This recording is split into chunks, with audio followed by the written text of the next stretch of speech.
Et nous sommes donc de retour sur l'Assassin d'Orlande pour cette deuxième partie dédiée à ce livre dont vous êtes le héros.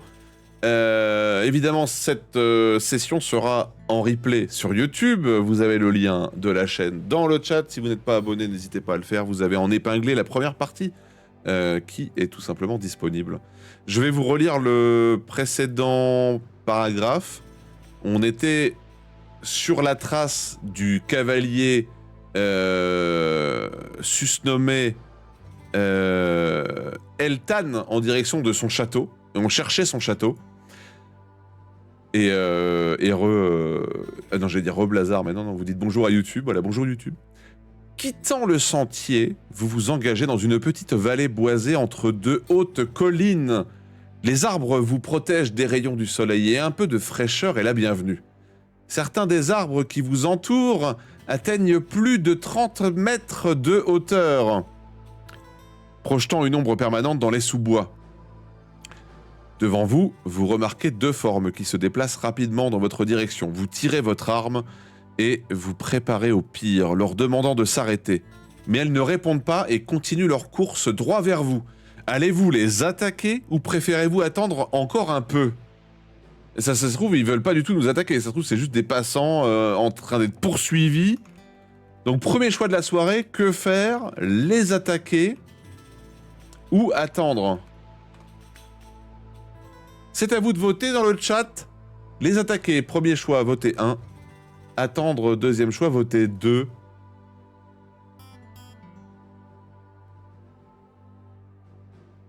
Vous remarquez deux formes qui se déplacent rapidement dans votre direction. Bon, on n'a pas plus de détails.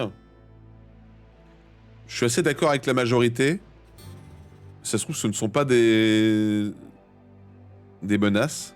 On t'a vu, Dankster, ouais. Je les dégomme. Alors, encore une fois, faites les choix les plus réfléchis, s'il vous plaît, dans le chat.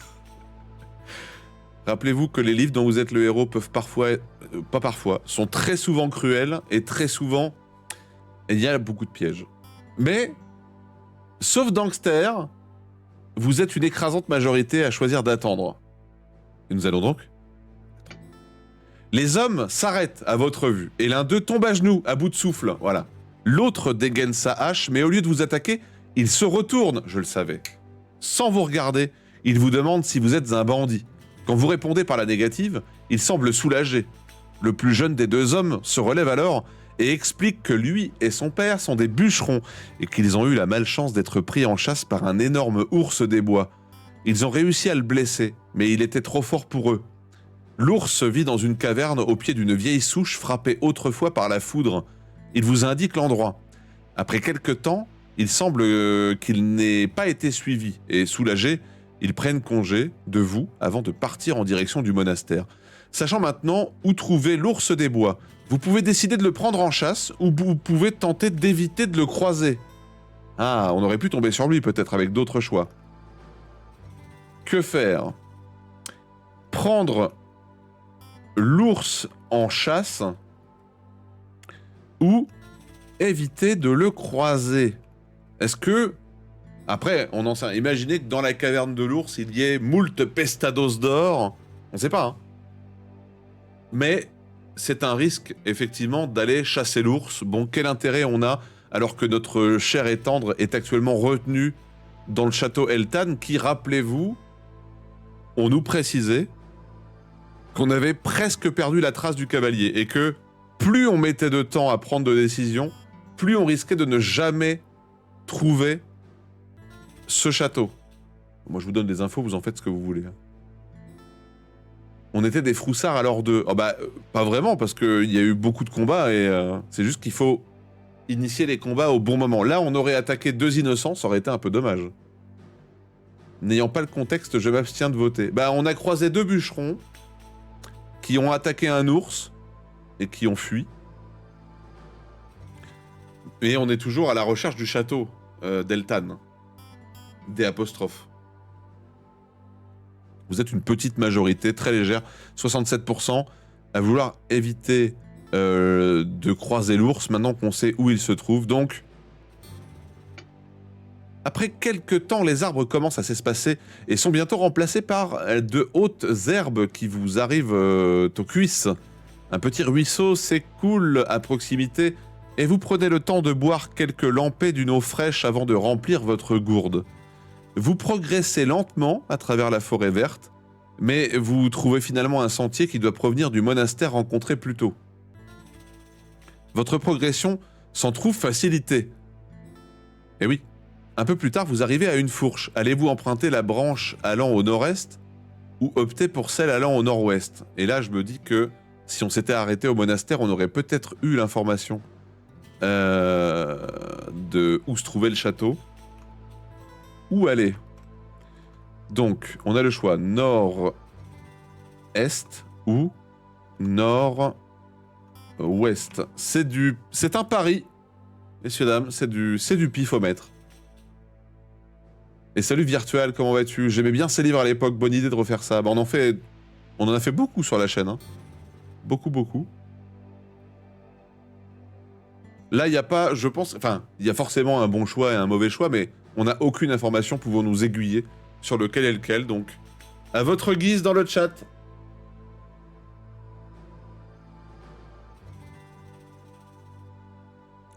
« 70% d'entre vous, 73%, vous voulez vous diriger vers le nord-ouest. 76%, 78%, très bien, j'ai compris. 80%, le choix numéro 2, le nord-ouest. Vous continuez à travers la prairie alors que le soleil de midi dare de ses rayons. Malgré la chaleur oppressante, vous restez fixé sur votre objectif. Mettre la main sur Eltan et rendre justice. La chaleur baisse graduellement lorsque le soleil décline à l'horizon et vous décidez de vous arrêter pour la nuit. Vous choisissez un petit espace niché entre plusieurs rochers non loin de la route pour limiter les mauvaises surprises. Et vous y établissez votre campement. Votre dernière sieste est déjà loin et vous ne mettez guère de temps à trouver le sommeil. Vous êtes cependant réveillé par un ululement. Vous vous mettez sur vos gardes et saisissez votre arme, chassant le sommeil de vos yeux. À la lumière de la nouvelle lune, vous remarquez plusieurs créatures qui se dirigent vers vous à quatre pattes, leurs yeux jetant des éclairs et leurs dents brillant dans l'obscurité. Oups. Un grognement est le seul avertissement auquel vous ayez droit avant que la créature de tête, probablement le chef de meute, ne vous saute à la gorge. Pour ce combat, vous souffrez d'une pénalité de 2 points de physique en raison de votre état comateux. Vous devez combattre, ce sont des lapins adultes. C'est des chiens sauvages. Ils ont peu d'attaque, 2 de défense. Oh, on a fait une très bonne attaque. On a fait un coup critique. Il reçoit 19 de dégâts. Donc il est quasiment one shot. Hein. Il a fait une petite attaque. Comment tu veux qu'il nous atteigne? On a fait une petite attaque là. Mais je pense que ça passe quand même. Nous avons battu le chien. Si vous en sortez vainqueur, allez, 299... Ah, 19 de dégâts, c'est... Leur chef tué, les autres chiens paniquent et s'enfuient dans la nuit, c'est ce que j'allais dire. Jappant de terreur. Vous restez sur vos gardes pendant quelques temps, mais ils ne semblent pas revenir. Pour éviter la visite d'autres prédateurs, vous éloignez autant que possible la carcasse du chef de meute, vous installant de l'autre côté du campement. Si un animal passe à proximité, il sera attiré par l'odeur du sang et s'en prendra d'abord à la carcasse, vous laissant le temps d'aviser. Vous vous recouchez et essayez de dormir. Vous rêvez de chiens féroces et d'autres créatures. Vous vous réveillez à l'aube, pas vraiment reposé. Vous récupérez tout de même 6 points de vitalité. On a notre maximum de vitalité, messieurs, dames. C'est très très bien. Vous frissonnez toutefois en remarquant que le cadavre du chef de meute a été tiré plus loin par quelques charognards. Bien qu'encore fatigué, vous êtes en meilleur état que la veille, et vous progressez rapidement le long du chemin. Après quelques temps, il tourne vers le nord. Au bout d'un moment, vous entendez le bruit d'un cours d'eau dans le lointain. Vous continuez votre route vers le nord, et finissez par arriver en vue du spectacle majestueux d'un large fleuve s'écoulant d'est en ouest, bloquant votre progression.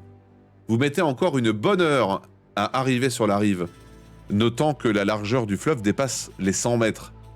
Autrefois, un pont de bois devait se tenir ici, mais tout ce qu'il en reste n'est que bois pourri et noirci. Émergeant de la rivière, vous apercevez 3 monolithes qui devaient probablement supporter le poids du pont. D'autres restes de bois sont accrochés à ces pierres, vestiges de l'ancienne construction. Avec de tels débris susceptibles de se détacher à tout moment, traverser ici serait trop risqué. Allez-vous tenter de remonter le cours pour aller trouver un meilleur endroit pour traverser? Ou allez-vous descendre le courant dans le même but? Alors soit on remonte, soit on descend le courant.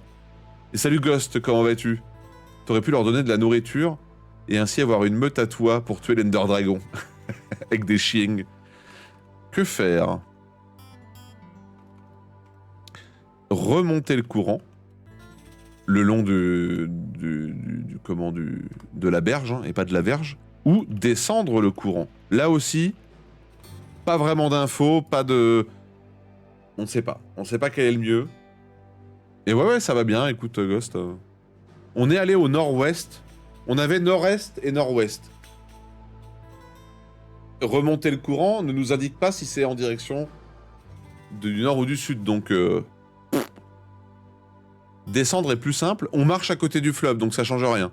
Qu'on descende le courant en marchant à côté du fleuve et pas dans l'eau, remonter ou descendre le courant ne changera rien. C'est juste une indication de... Voilà. Disons que si on remonte le courant, et qu'au final on devait trouver une cascade, avoir une cachette sous la cascade, devenir riche, car c'est forcément le but d'une cascade de cacher des trésors, et ainsi régner sur Narnia. La rivière coule d'est en est, c'est précisé? Ah oui, elle coule d'est en est. Ok. Donc, si on descend, on continue d'aller vers l'ouest. Et on est déjà allé plus ou moins vers l'ouest. Alors qu'en allant vers l'est, on se rapproche indirectement de l'autre choix. Faut remonter alors pour aller vers l'est et l'autre chemin. De toute façon, vous avez tous décidé à 100% de remonter le courant. On va remonter le courant.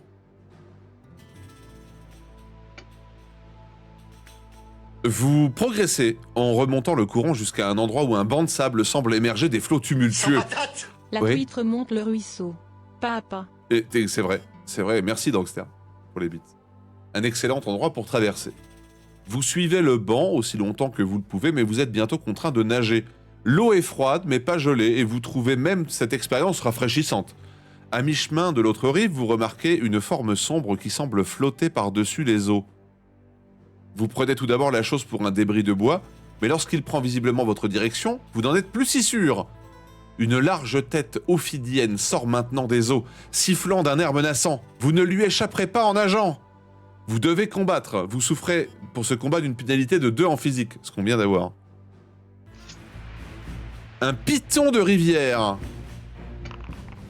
Oula, on a fait une petite attaque à 7. Mais ça passe quand même, on lui inflige 7 de dégâts. On va faire un petit test de physique. On a un +1 à notre jet de défense. Il a fait 11. Ça passe, c'est bon. Vous esquivez et ne recevez aucun dégât. Très beau jet. On lui inflige 15 de dégâts. On va refaire un test de physique. On réduit, on a un +1 sur notre défense. Il a fait 6. On fait beaucoup plus que 6. À l'attaque. 4, 5, 6, 7, 8. 5, 6, 7. Eh bien, messieurs, dames, il ne... Ah merde, il reçoit aucun dégât. Oups. Allez, il faut le bourrer là. Voilà, 12. C'est bon. Vous réussissez un coup magistral, il est vaincu. Nous n'avons pris aucun dégât, bravo. Encore secoué par les dangers de la rivière, vous vous reposez sur la berge pendant un moment, séchant vos habits, votre armure et vos armes. Quand vous ouvrez votre pactage pour vérifier l'étendue des dégâts, vous découvrez que malheureusement toutes vos provisions ont été abîmées. Ah merde. Au nord, vous pouvez voir que les hautes herbes et les roseaux qui bordent le fleuve s'éclaircissent rapidement. Et contrairement à la prairie bien arrosée au sud de la rivière, le terrain au nord est plus sec et moins fertile. Ça n'a pas l'air d'être un bon terrain de chasse. Si vous portez l'anneau de satiété, rendez-vous au... Sinon, rendez-vous au 298. Et oui, l'anneau de satiété qui nous aurait permis, j'imagine, de ne pas avoir faim, vu son nom. L'idée de continuer ce voyage sans nourriture vous perturbe. Au nord de la rivière, vous découvrez plusieurs arbustes portant de petits fruits de couleur mauve qui semblent très appétissants. Vous vous doutez aussi que des animaux doivent venir s'abreuver à la rivière. Allez-vous cueillir quelques fruits ou allez-vous chasser du gibier? Oula, oulala, les fruits colorés. Les fruits colorés, la diarrhée, la mort, ouais. Alors, cueillir des fruits ou chasser. Pas vous mentir qu'effectivement, je pense que la chasse est peut-être un meilleur choix. Surtout que notre Jean Didier Apagnan se débrouille plutôt bien en combat. Mais en même temps, il nous parle de provisions. On n'avait aucune provision sur nous, c'était histoire de nous dire, mais... Fallait manger le serpent. Ou le chien. Fallait bouffer le chien. Et salut Archibald! Comment vas-tu?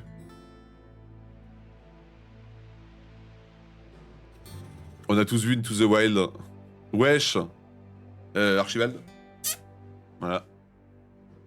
Ok, vous êtes une majorité à choisir d'aller chasser, vous avez bien raison.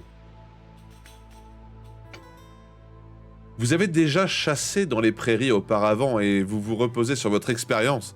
La terre devant vous est sèche, alors les animaux de la région doivent probablement se trouver dans les fourrés ou dans les galeries en sous-sol. Faites un test de physique. Donc test de physique, c'est 11 ou moins. Ouh! C'est bon. Serrez les fesses un peu. On est chanceux. Vos compétences de chasseur sont récompensées lorsque vous découvrez un terrier de lapin un peu plus loin, dans la plaine. En faisant brûler des racines devant le trou, vous réussissez à les faire sortir droit dans vos filets, les capturant pour le compte. Vous les tuez rapidement, les éviscérez, les dépecez, vous constituant une réserve de viande appréciable pour les prochains jours. Vous savez qu'au bout d'une semaine, vous ne supporterez plus le ragoût de lapin, mais pour le moment, cela vous permettra de suivre la piste du meurtrier sans risquer de mourir de faim. Satisfait, vous reprenez votre route vers le nord et les montes del Fuego. Vous passez 3 jours à traverser cette étendue semi-aride, rencontrant de rares bosquets faméliques le long du chemin. C'est dans de tels endroits que vous passez chaque nuit. Au matin du 4e jour, alors que vous grimpez sur un petit promontoire, vous apercevez quelque chose qui attire votre attention. À un demi-kilomètre devant vous a été aménagé un enclos contenant plusieurs dizaines de chevaux aux robes colorées. Ça manque d'une emote animée de Dab. Putain, c'est vrai, hein. C'est vrai, c'est vrai. Au-delà de l'enclos, vous voyez pointer les cônes de tentes et quelques bâtiments temporaires. Excusez-moi.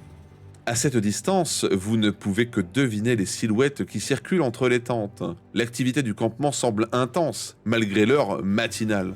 Au-delà du camp de toile, la majesté des Montes del Fuego, les pics de feu, bien sûr, s'offre à vous dans toute leur splendeur, s'étendant d'est en ouest aussi loin que porte le regard. Et dire que vous êtes encore à une journée de voyage de leur premier contrefort. Vous savez que les nomades qui vivent dans ces plaines sont des gens fiers mais accueillants. Et vous supposez qu'il s'agisse bien, qu'ils connaissent bien la région du lago Rojo. Si vous possédez déjà une carte vers le lago Rojo, vous pouvez décider de contourner le campement et de filer droit vers les montagnes. Nous ne possédons pas de carte, donc pas de choix. Alors que vous approchez du camp nomade, 3 cavaliers viennent à votre rencontre, envoyés par le pâtre, pour connaître vos intentions. Lorsque vous leur faites part de votre intention de commercer avec eux, les visages se dérident et des sourires apparaissent. Le plus jeune des hommes, affichant une généreuse moustache et portant une armure de cuir colorée, vous propose de monter derrière lui et vous aide à grimper en selle. Dans un cri, il talonne sa monture et vous devez vous agripper à lui pour éviter de chuter alors que vous prenez la direction du campement. Une fois de nouveau sur la terre ferme, vous êtes encerclé par une escouade d'enfants babillant dans une langue chantante qui vous est inconnue. Derrière eux vient un homme de haute stature, portant lui aussi une armure de cuir multicolore et arborant un casque conique. Il vous adresse un large sourire et vous pouvez voir que ses dents ont été remplacées par des pierres précieuses. Les Dravins vous souhaitent la bienvenue dans leur camp temporaire, voyageurs, vous annonce-t-il d'une voix accueillante. Les Dravins sont un peuple nomade qui ont dressé et monté des chevaux depuis des millénaires. Les tentes coniques que constituent leur campement sont appelées yourtes et elles sont facilement démontables, permettant aux Dravins d'acheminer leur troupeau vers de plus verts pâturages pendant les mois d'hiver. Qu'allez-vous demander au pâtre? Allez-vous demander à voir un saint homme? Allez-vous proposer de vendre certains de vos biens? Mais vous pouvez aussi discuter avec le pâtre en personne. Est-ce que c'est des yourtes nature? C'est exactement ce que j'allais dire. Alors, que faire? Ils sont montés comme des chevaux, ouais. Demandez à voir un saint homme. Demandez à voir un saint homme. Proposez de vendre des biens. Alors, je sais pas ce qui pourrait les intéresser. Ou discuter avec le pâtre. Le pâtre, j'imagine, c'est le chef. Hein. Allez, vous pouvez voter. Oh mon père. Pourquoi j'ai pris l'accent du sud? Je ne sais pas, je ne sais pas.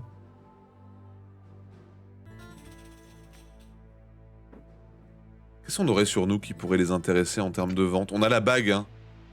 L'anneau sigillaire de Fëdor qui nous sert, je pense, plus à grand-chose. De la viande de lapin, ouais. Une broche en ivoire. Une statue plaquée d'argent. Faut la garder? Peut-être, ouais, peut-être. C'est un item de début. Ouais, mais on l'a plus ou moins déjà utilisé. Et en fait, vu qu'on s'est fait virer par la famille Fëdor, je sais pas si ça va resservir. Pas sûr. Écoute, on verra bien. On a un sac à dos. Le sac est fait. Bon, vous êtes une majorité à vouloir qu'on discute avec le pâtre. Le pâtre. Le pâtre est le nom donné au chef de sa tribu et son autorité est absolue. Mais de la manière dont il parle de ces valeureux dravins, il semble évident que c'est un chef juste, toujours prêt à écouter les plaintes et doléances de ses subordonnés. Soucieux de ne pas laisser trop d'avance à Eltan, vous demandez au pâtre s'il a vu passer un cavalier encapuchonné tout habillé de noir. Il vous répond qu'en dehors de vous, il n'a vu personne traverser son village et qu'aucune rumeur d'un étrange cavalier noir n'a été rapportée récemment. Vous trouvez cela inquiétant, car si Eltan n'est pas passé par ici, vous vous demandez où il a bien pu être. Vous confiez au pâtre que vous poursuivez un homme maléfique, un meurtrier, et que vous aimeriez acheter un cheval pour vous aventurer à sa suite dans les montagnes. Le pâtre hoche la tête. Le prix d'un bon palomino de Dravin s'élève à plus d'une centaine de pestados. Oh là là. Bien plus que vous n'en possédez. De plus, plus haut dans la montagne, le cheval sera plus encombrant qu'autre chose. Et il sera difficile à un étranger comme vous de trouver assez d'herbe et d'eau pour le nourrir. L'insulte est à peine voilée, mais le pâtre a raison. Votre connaissance des chevaux est lacunaire. Eh oui. Le pâtre vous parle alors des conditions climatiques que vous allez probablement avoir à affronter en traversant les montagnes. Il fait venir un homme étrange portant de longues robes colorées. Il porte une amulette de dents de cheval autour du cou. Grâce à des rites sacrés, cet homme peut prédire le temps. Il dessine un cercle sur le sol et s'assied devant. Saisissant une bourse à sa ceinture, il en vide le contenu de ses mains, quelques osselets. Il les lance dans les airs et observe la manière dont ils retombent dans le cercle. Après quelques grognements, il semble que les prédictions soient favorables. Vous ne rencontrerez ni neige ni pluie dans les montagnes, mais le vent sera fort dans les hauteurs. Satisfait, le pâtre vous dit ensuite que sa tribu a noté la présence d'un prédateur dans les montagnes, un chacal blanc qui s'en prend aux voyageurs isolés. Restez dans les vallées pour l'éviter, vous conseille-t-il, et vous l'en remerciez. Et oui, ça fera de la viande. Le cheval ou le chacal? Allez-vous demander à voir un saint homme? Voulez-vous faire un peu de commerce? Si vous ne possédez pas la carte du lago Rorro, si vous n'avez pas encore de carte, vous pouvez demander au pâtre d'en fournir une. Ah, c'est Chaka, ouais. Le Chakawakiza blanc. Que faire? Voir un saint homme. Je vois pas ce que ça peut nous apporter. Ou commercer. Attends, non. Ou commercer. Ou demander une carte. Demander une carte en vrai dans un endroit qu'on connaît pas, montagneux, c'est peut-être une bonne idée. Mais le fait de faire un peu de commerce peut peut-être nous apporter des choses intéressantes. Et il est fort à parier qu'on aura la possibilité, que vous choisissiez 1, 2 ou 3, de choisir d'autres choses après. Rassurez-vous. On aura sans doute le temps de tout faire, donc ne vous stressez pas.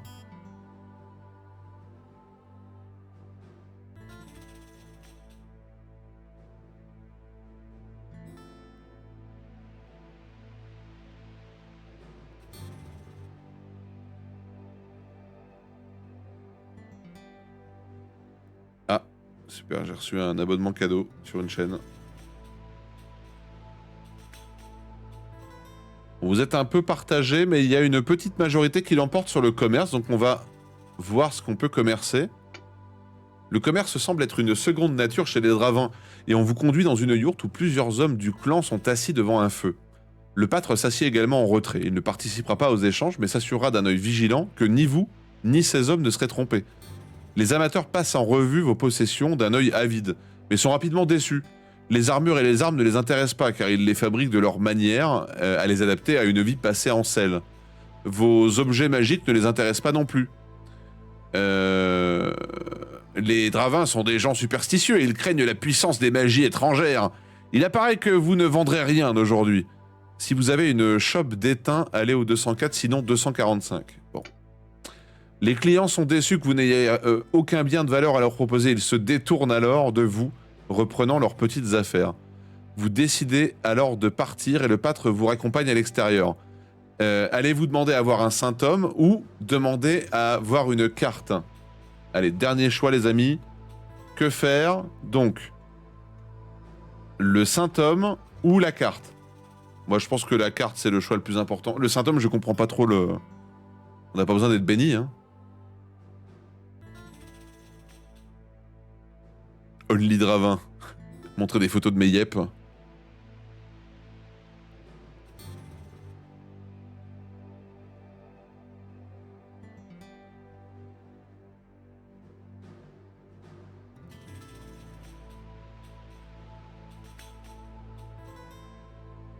Bon, vous êtes pour l'instant 100% à voter pour la carte. Je suis d'accord avec vous.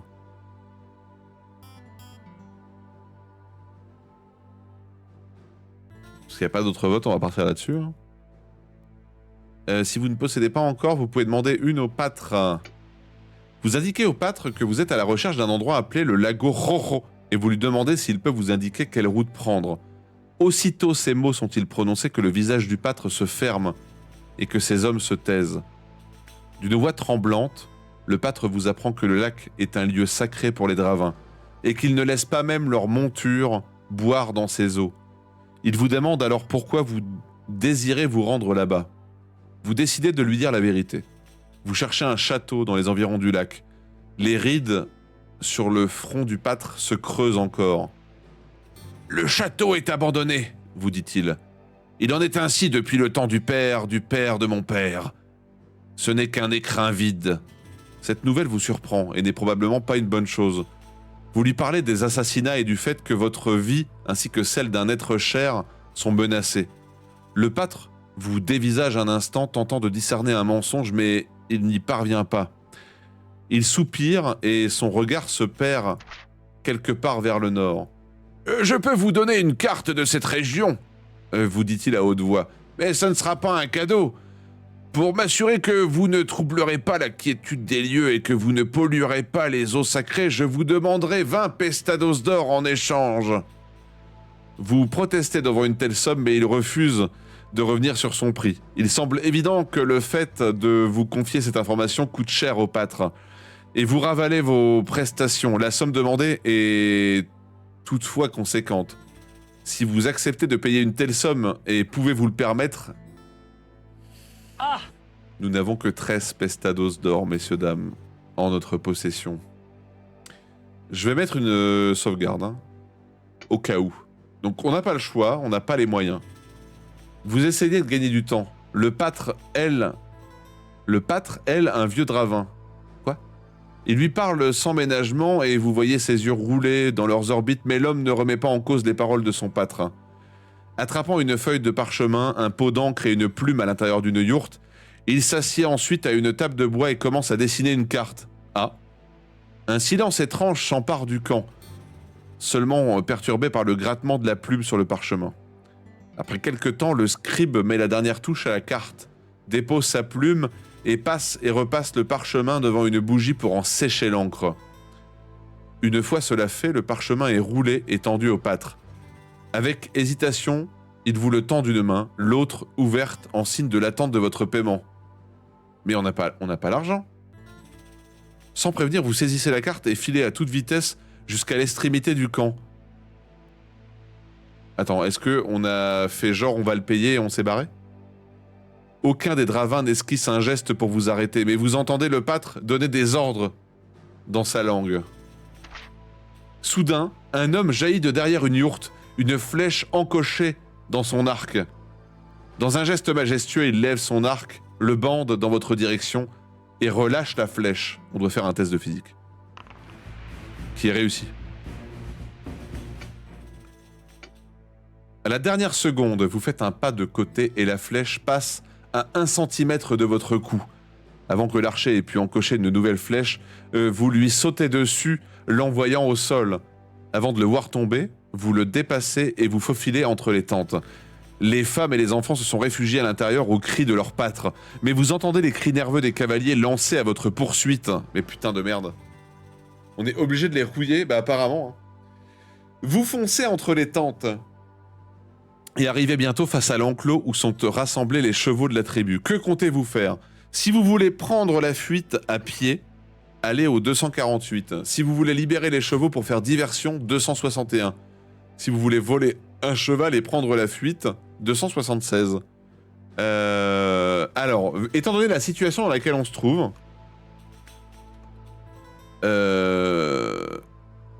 Ah d'accord. Salut Arvin. Comment on va? Prendre la fuite à pied, fuir à pied. Ce qui me paraît pas être une bonne idée étant donné que ce sont des cavaliers. Libérer les chevaux, ça me paraît pas mal, ce sont des cavaliers et sans leurs chevaux. Ou voler un cheval. Ils vont clairement nous rattraper, ce sont des cavaliers hors pair. Donc, personnellement, le meilleur choix me semble être le 2.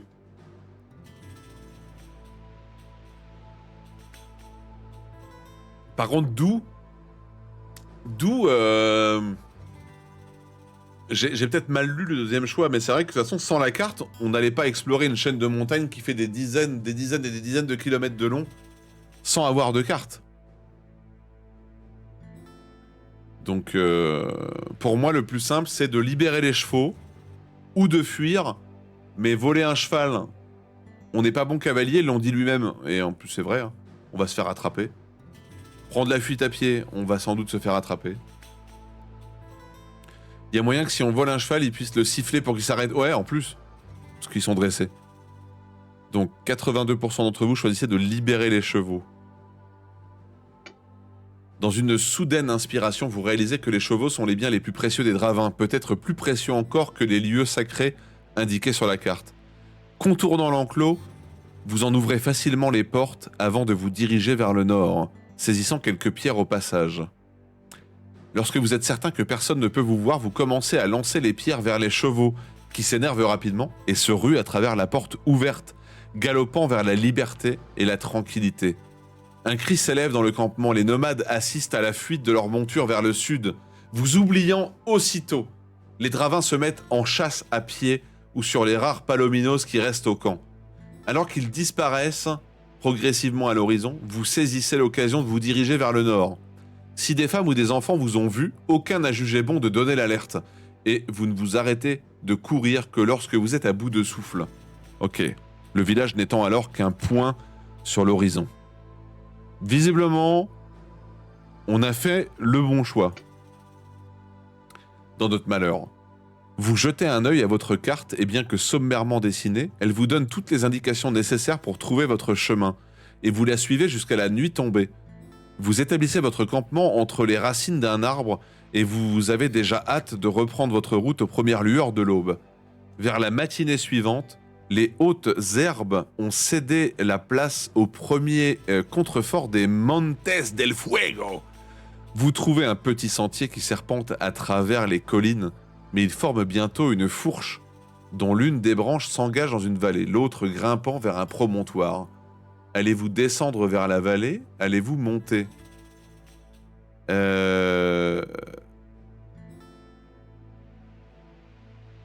Mais attends. On a une carte, on n'est pas censé savoir par où il faut aller? Elle vous donne toutes les indications nécessaires pour trouver votre chemin, vous la suivez jusqu'à la nuit tombée. Un petit sentier qui serpente dans les collines, formant une fourche. Peut-être que les deux y vont, mais qu'il y a des choses sur la route. Alors, que faire? Tout ce qu'on se souvient, c'est que dans les hauteurs... regarde dans les objets. Je pense qu'il va juste y avoir marqué carte. Vers Lagos des Roro, là. Oubliez pas que dans les hauteurs, il y a Shakawakiza hein, qui est prêt à nous sauter dessus.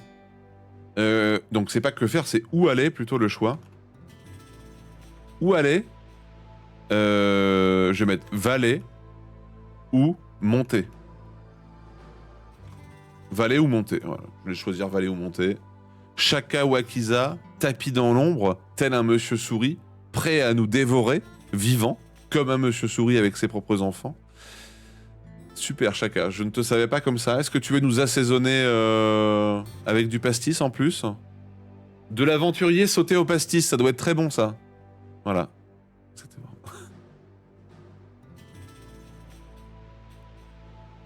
Eh oui. Ça se refuse pas, oui. Eh ben super, génial. L'alcool, c'est pas cool. Trop bien, Chaka. Je savais qu'on pouvait compter sur toi. Alors pendant que vous êtes en train de voter, et puisque Méa a initié, et on leur remercie encore le mouvement aujourd'hui, les amis, n'hésitez pas. Il y a une barre de dons, qui n'est pas complétée aujourd'hui, mais on a déjà quasiment fait la moitié en 5 heures de live. Donc c'est pour investir dans une Switch 2 pour vous proposer d'autres jeux sur la chaîne auxquels j'ai pas forcément accès, notamment Mario Kart, le tout dernier. En plus, on est nombreux à avoir l'abonnement live et Mario Kart, donc on pourrait faire du Mario Kart à plusieurs en live. Donc ça pourrait être sympa. Vous êtes une majorité presque écrasante. Hein. C'est qui a voté? C'est qui a voté 2? Tropheus et Sample, ils veulent qu'on se fasse bouffer le cul par Shakawakiza. Eh bien écoutez, nous allons aller en direction de la vallée. Comme ça, il ne va pas nous avaler. La vallée est creusée entre les collines. Au détour de chemin, vous admirez la vue d'un petit village de planches. Les maisons ont été peintes en rouge, bien que vous ne puissiez affirmer qu'il s'agisse de peinture ou du sable soulevé par le vent. Vous suivez le chemin jusqu'au centre du village, mais vous n'y entendez que la plainte incessante du vent et les claquements de portes et de volets qui s'ouvrent et se referment. Le village est désert, et à en juger par ce que vous voyez, abandonné depuis un certain temps. Allez-vous prendre le temps d'explorer les environs, ou allez-vous passer votre chemin aussi vite que possible? Que faire? Explorer le village, ou passer notre chemin? Allez, je vous laisse voter.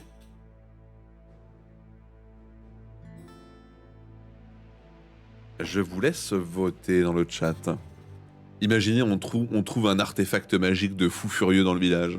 Après, encore une fois, il y a toujours cette pression de... On a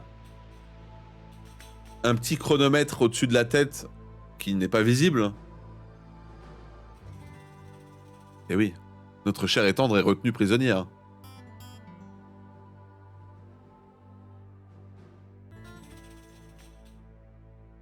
Après, elle nous a quittés il y a 3 jours, donc est-ce que c'est vraiment...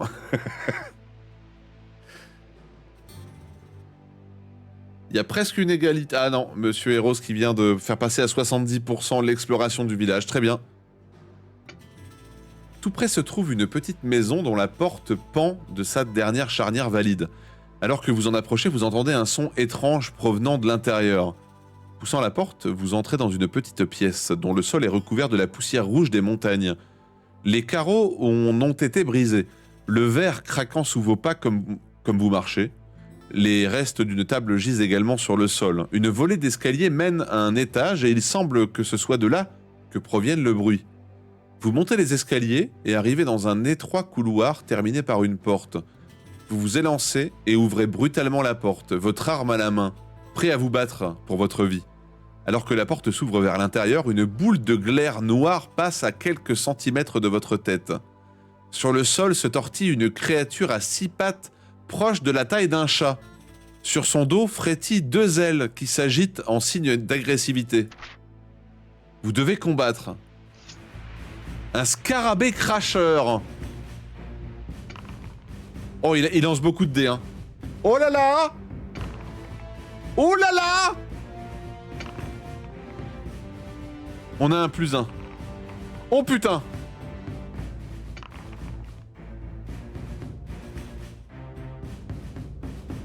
Vous ne recevez aucun dégât. Alors, on va devoir prendre le...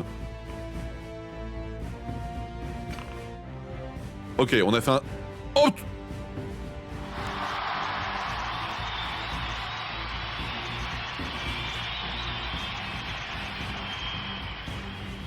Tout va bien. One shot. Paf, le scarabée. Oh, la masterclass. Le scarabée se retourne soudain, se brûlant à son propre acide. Vous regardez facilement la scène du combat, mais vous ne trouvez rien d'intéressant. De retour à l'extérieur, vous remarquez deux endroits intéressants.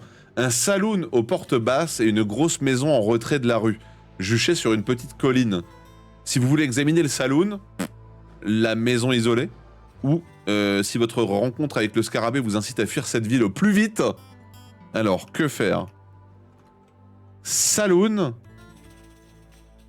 maison isolée, ou fuir la ville. C'est parti. Le scarabée au grand pied. Une pinte s'impose. Je suis pas sûr qu'il reste de l'alcool, mais... Chaka, t'as voté 2, ça me surprend de toi. Chaka qui ne veut pas aller dans le saloon.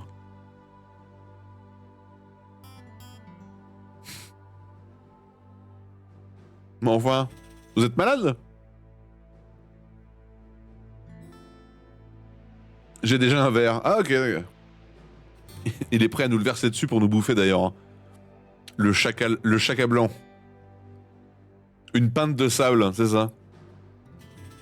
Bon, puisque visiblement je possède un chat d'alcoolique, eh bien, vous décidez d'aller au saloon.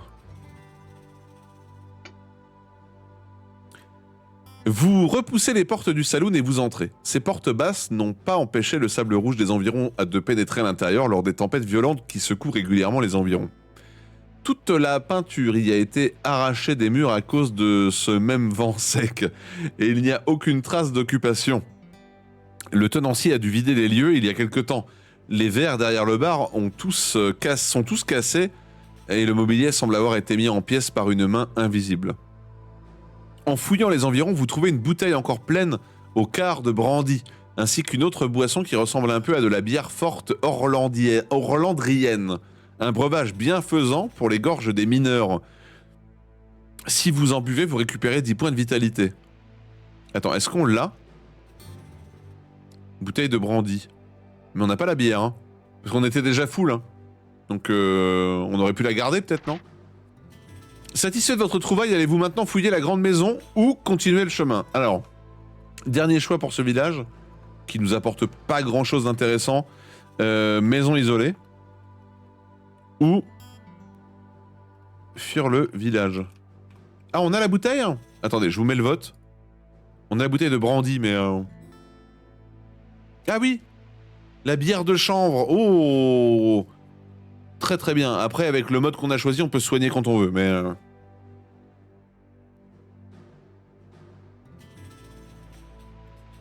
Alors, est-ce qu'on fouille le reste du village ou est-ce qu'on continue notre route?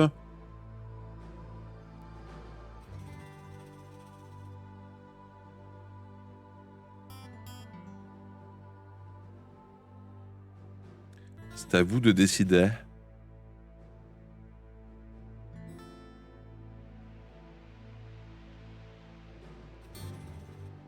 Je la sens bien, cette maison. Il y a une voie d'écart entre la maison et se barrer du village. Hein.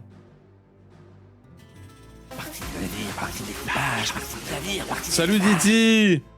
Comment il va? Titi Basiler s'est abonné pour 28 mois. Je t'aime, marin d'eau douce. Et bonsoir. Merci beaucoup.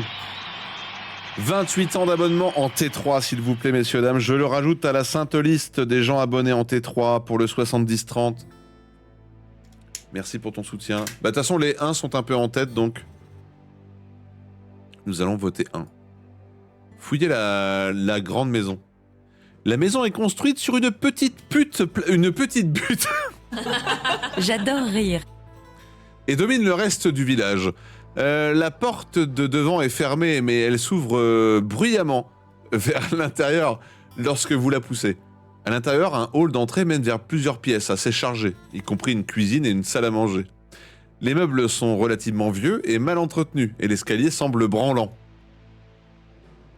Dans une pièce encombrée de vieux livres moisis, vous trouvez le vieux journal du maire de cette ville. Il semble que ses habitants exploitaient les richesses minérales de la région et qu'une veine de cuivre ait été découverte à proximité, à l'endroit où une coulée de roche tendre épouse la base, une coulée de roche tendre épouse la base d'une colline. Les premières pages contiennent la liste des prospecteurs et de leurs familles, y compris l'investissement financier de chacun pour l'achat du matériel de base. Vous passez sur le compte-rendu journalier des travaux quotidiens, mais un passage plus éloigné retient votre attention. Le maire y parle de personnes qui disparaissent durant la nuit. Étrange. Y compris des enfants. Aucun corps n'est jamais retrouvé. Les mineurs ont refusé de poursuivre leur travail, prétendant entendre des bruits étranges dans les mines. Bruits que le maire attribue au vent. Après une nuit apparemment éprouvante, où d'étranges lumières ont dansé dans l'obscurité, la plupart des habitants ont décidé de faire leur bagage et de partir. Le maire termine son texte en se promettant d'engager à l'avenir des mineurs moins superstitieux. Le journal se termine de cette façon, laissant vierges de nombreuses feuilles à la fin du livre. Le cuir n'intéresse pas beaucoup un aventurier comme vous, mais si vous voulez jeter un œil à la mine, vous pouvez vous servir des indications pour la trouver. What the fuck? Ou encore rassembler vos affaires et laisser cette ville loin derrière vous. Quel intérêt d'aller... Entre les buttes et les branlantes, il y a un thème, hein, exactement, hein, comme hier sur la quête de Sea of Thieves. Que faire? Chercher la mine. Je pense que c'est un choix qui va nous faire perdre du temps, clairement. Ou partir. Je vous rappelle que on est pressé par le temps.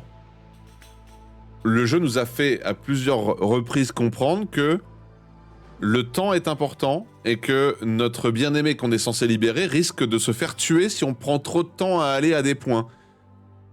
La mine égale méchant, la mine égale perte de temps. Pour moi, la mine est sans intérêt. Un livre pas terminé, ça donne rien de bon, ouais. Ouais. Notre ex, oui, mais c'est toute la quête du jeu. C'est toute la quête du livre. Une mine ?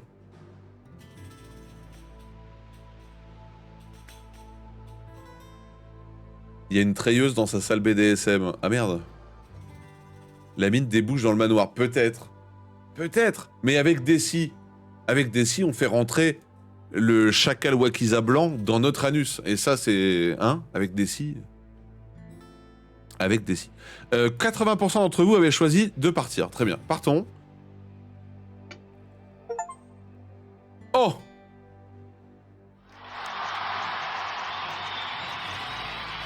Le sentier que vous suivez en rejoint un autre et continue de monter vers un plateau rocheux situé entre 5 pics.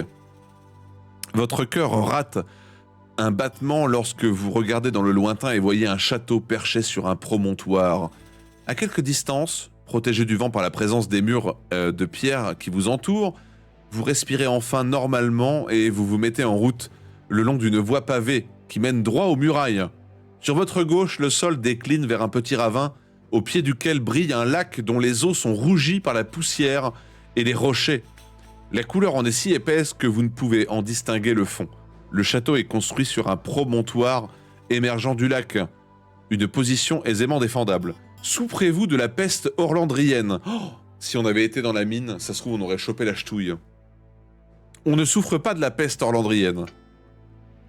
Alors que vous vous rapprochez, vous devez prendre une décision sur la façon d'approcher la structure. Allez-vous continuer droit vers la guérite en façade, donc l'espèce de... j'imagine de barbacane à l'entrée, ou allez-vous plutôt approcher le château via la dépression et la falaise éboulée? Une très bonne question, ça. Par où passer? La guérite ou la falaise? Et là, on tombe, on est mort. Donc, en vrai, il y a deux choix qui s'offrent à nous. C'est soit on a une approche frontale, soit on est discret, quoi.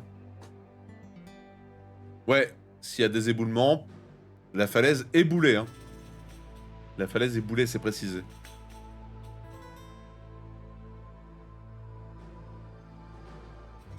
On arrive et on gueule. Eltan, je viens de péter la gueule.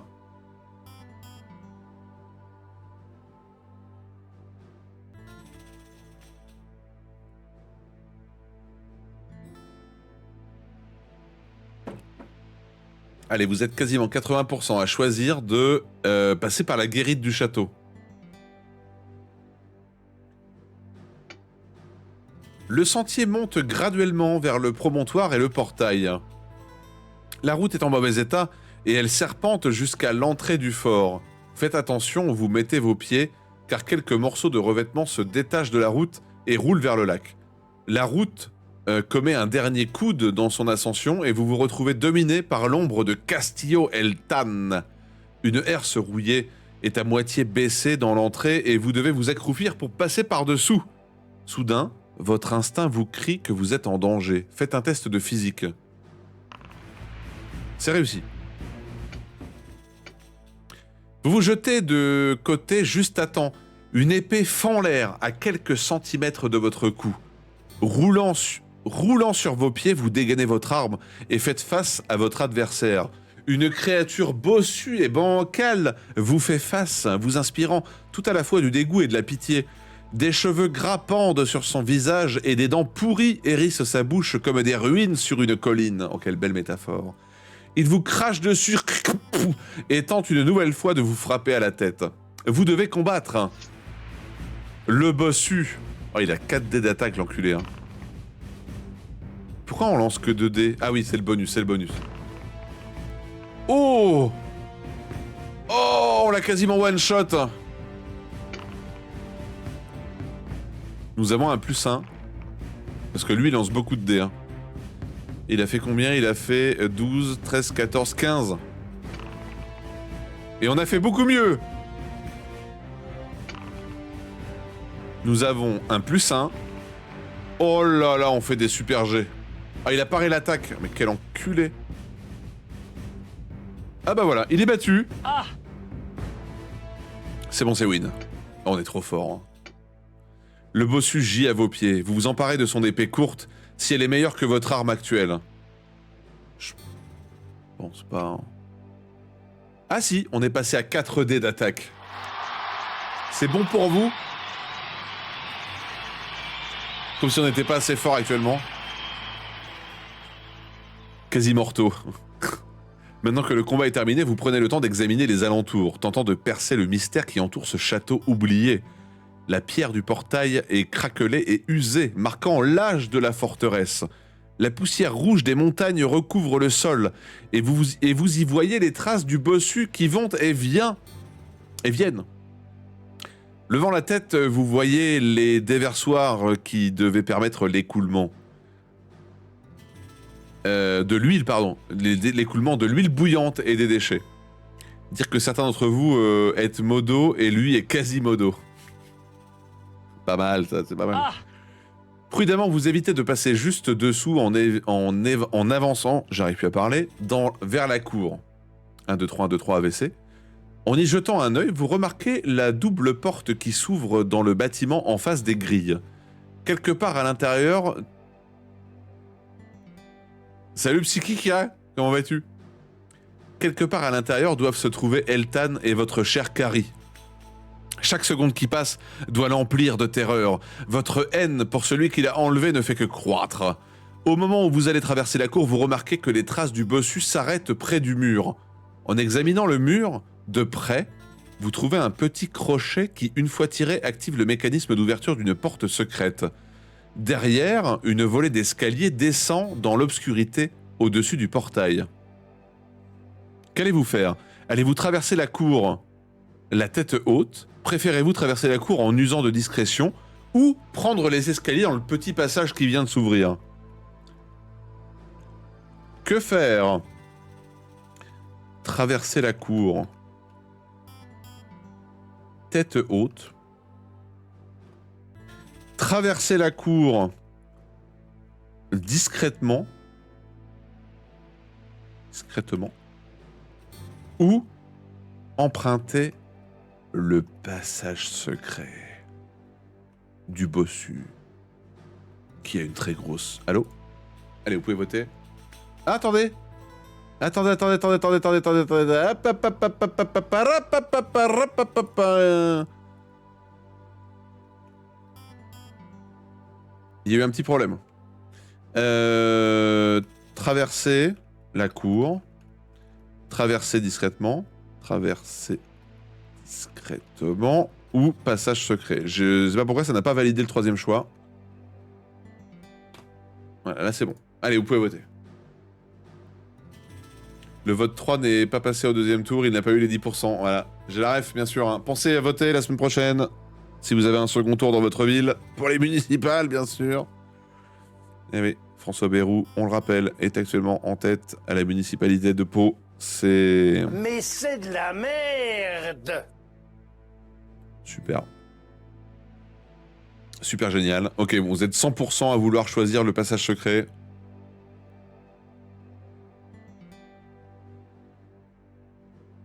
Prendre des escaliers.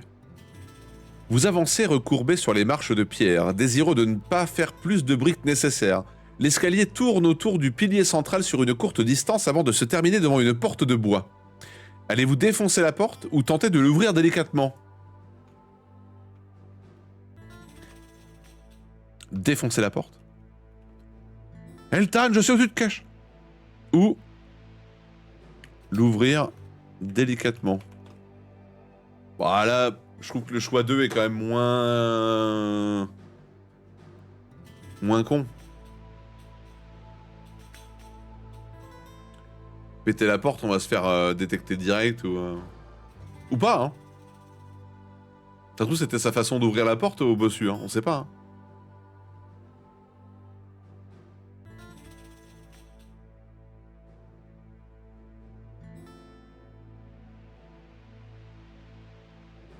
Pète-moi la porte. Je sens que la discrétion va faire plus de bruit que péter la porte. Ça se trouve, la porte, elle va faire... Mais vraiment un bruit infernal. J'ai loupé le début du JDR. Ah bah oui, ça fait 1h10 qu'on a commencé. Allez, l'ouvrir délicatement, discrètement. Vous ouvrez la porte et jetez un œil par l'ouverture. Vous êtes tout d'abord étonné par l'état de saleté de la pièce. Des gravats et des déchets en jonchent littéralement le sol. Le toit s'est effondré à l'intérieur et les boiseries ont été attaquées par les intempéries des Montes del Fuego depuis des années. Juste sous l'ouverture, le plancher est en miettes et ne supportera probablement pas votre poids. Ah donc si on avait défoncé la porte, ça se trouve on s'est passé à travers. Soucieux de ne pas vous retrouver coincé dans quelques trous puants et ne voyant rien de valeur à travers la pièce, vous descendez les escaliers inquiet.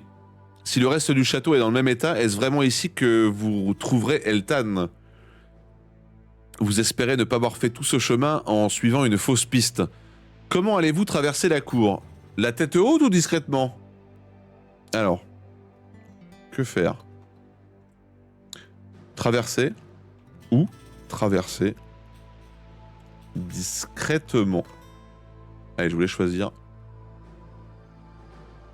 J'étais parti jouer à Divinity et j'ai occulté. Ah bah bravo, hein. C'est du propre.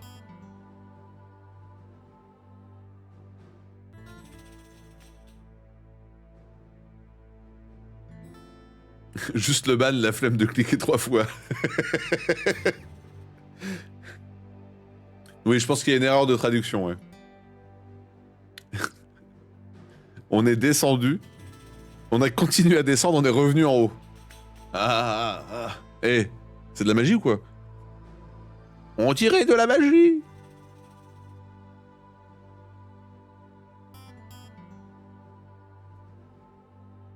Allez, vous êtes 100% à vouloir traverser la cour discrètement. Votre dos pressé contre le mur d'enceinte, vous avancez le long de la cour. Des petits monticules de sable rouge des montagnes sont empilés sur votre parcours et vous devez faire attention à ne pas glisser en les dépassant. En face de vous, un assemblage de planches forme un petit bâtiment. Aucun son ne vous parvient, si ce n'est le sifflement du vent qui fait tournoyer le sable dans la cour, comme agité par une main invisible. À mi-chemin de votre parcours, vous trouvez une fenêtre au carreau cassé. Il y a longtemps, en raison de probables intempéries. La fenêtre est à 3 mètres du sol, mais vous pouvez sans doute l'atteindre en sautant et pénétrer à l'intérieur en vous hissant. Est-ce qu'on rentre par la fenêtre ou est-ce qu'on va jusqu'à la porte? fenêtre, porte. C'est, ouais, sauter et se hisser. Hein. Parce que juste sauter, 3 mètres de haut, même moi qui fais 2 mètres, paraît un petit peu ambitieux. Hein. Un chouïa.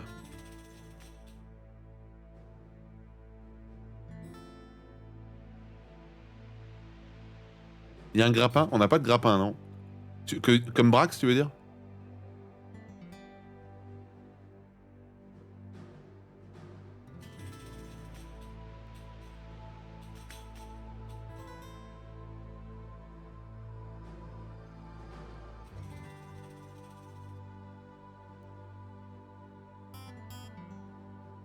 Excusez-moi, je faisais des réglages sur ma caméra en même temps.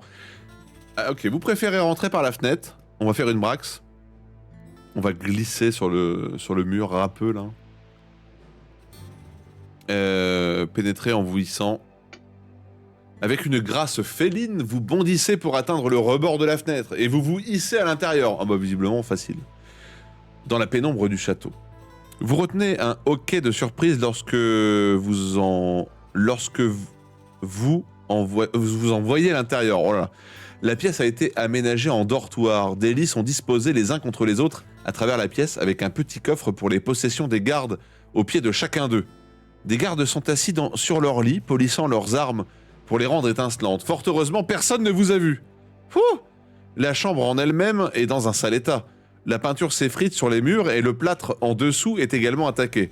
Vous vous laissez retomber à l'extérieur, des questions plein la tête. De combien d'hommes d'armes dispose ce fortin? Vous vous décidez à adopter une attitude prudente pendant votre recherche d'Eltan, en supposant qu'il soit là. Vous continuez votre chemin jusqu'à la double porte et vous l'ouvrez. Vous jetez sur le côté, vous jetant sur le côté. Au bout de quelques instants, vous osez jeter un œil à l'intérieur d'un hall massif dont le sol est dallé à la façon d'un damier. De la poussière en recouvre la majeure partie, des empreintes de pas partant dans toutes les directions. En face de l'entrée, un grand escalier de marbre mène à un palier à balcon au-dessus du hall d'entrée, tandis que des arches à gauche et à droite partent des couloirs dans les deux directions. Ayant vu les baraquements des gardes sur la droite, vous décidez d'éviter cette direction. Des traces de pas en moins grand nombre semblent indiquer que l'aile gauche du fort est moins usitée. Après avoir attendu 20 battements de cœur, vous vous assurez de l'absence de tout garde. Vous pénétrez à l'intérieur de cet étrange château à moitié en ruine. Alors qu'est-ce qu'on fait? Est-ce qu'on va à gauche ou est-ce qu'on monte? Par contre, vous avez fait encore une fois un bon choix qui nous a permis de savoir qu'il y avait des gardes dans la pièce à droite du coup. Vous êtes les goths, hein, décidément, sur ce bouquin. Que faire? Donc, aller à gauche. Ou prendre les escaliers. On s'est parti?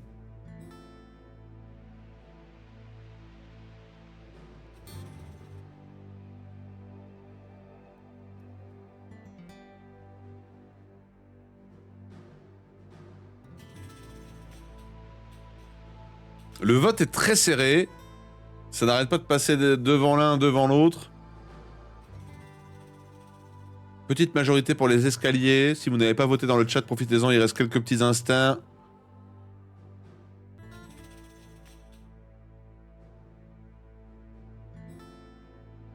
Ok. Oh, le triche. Oh là, il a triché. Ah, ça, c'est pas bien. Oh, c'est pas bien, il a triché. Ouh, il a pris son compte secondaire pour voter 2 fois. Ah. Qu'est-ce que tu vas faire, Batou? Regarde. Qu'est-ce que tu vas faire si je fais ça? Hein? Voilà. J'ai triché, j'ai inversé. Et du coup, on va aller à gauche.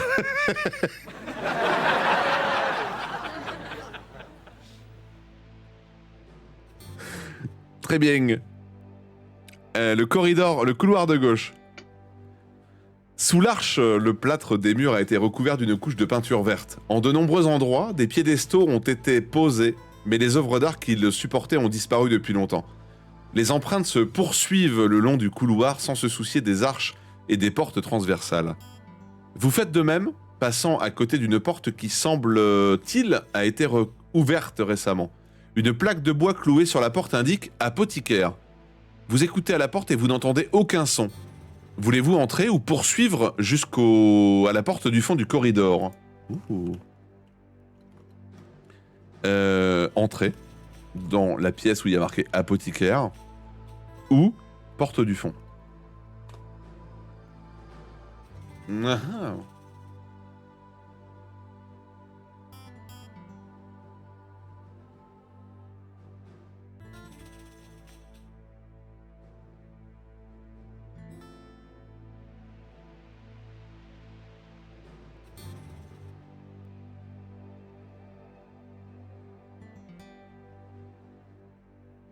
Ok, pour l'instant, tout le monde a l'air d'être attiré par cette pièce apothicaire. Je comprends. Je suis assez d'accord. Très bien.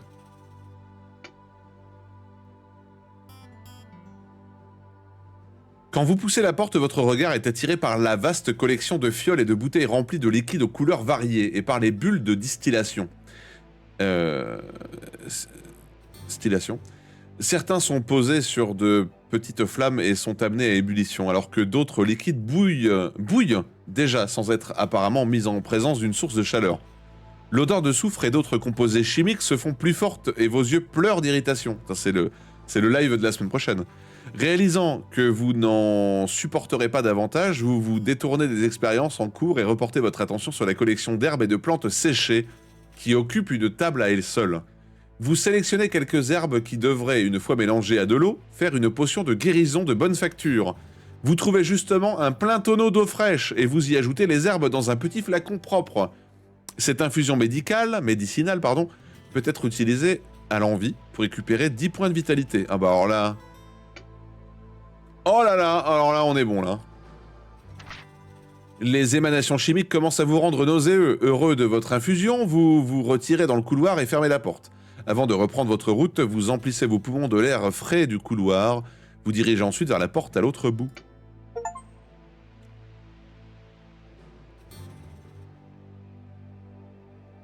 Attendez, il se passe un truc. Énorme! Derrière la porte se trouve une grande étude meublée d'un large bureau et d'étagères remplies de livres et de rouleaux de parchemin. Le tapis est doux sous vos pieds, donnant à cette pièce une allure familière et confortable. Toutefois, même le feu qui brûle généreusement dans l'âtre ne peut vous réchauffer le cœur lorsque vos yeux tombent sur une silhouette inconnue. Une silhouette connue. Carrie se tient au centre de la pièce, les bras liés dans son dos. Une expression de terreur absolue peinte sur le visage. Derrière elle se tient un homme musclé dans une rutilante armure complète. Son épée flirte avec la gorge de votre amour quand il s'adresse à vous. « Lâche ton arme, paysan !» vous ordonne-t-il. « Ou je tue la fille !» Carrie vous supplie de ne rien tenter, des larmes coulant sur ses joues. Vous voyez du coin de l'œil d'autres hommes armés pénétrer dans la pièce par une porte latérale. Il n'y a nulle part où aller. Qu'allez-vous faire ? Allez-vous jeter votre arme et vous rendre ? Ou allez-vous plutôt attaquer l'homme qui retient Carrie dans l'espoir de lui donner le temps de s'échapper ? Oh là, je sauvegarde. J'ai sauvegardé. J'ai sauvegardé.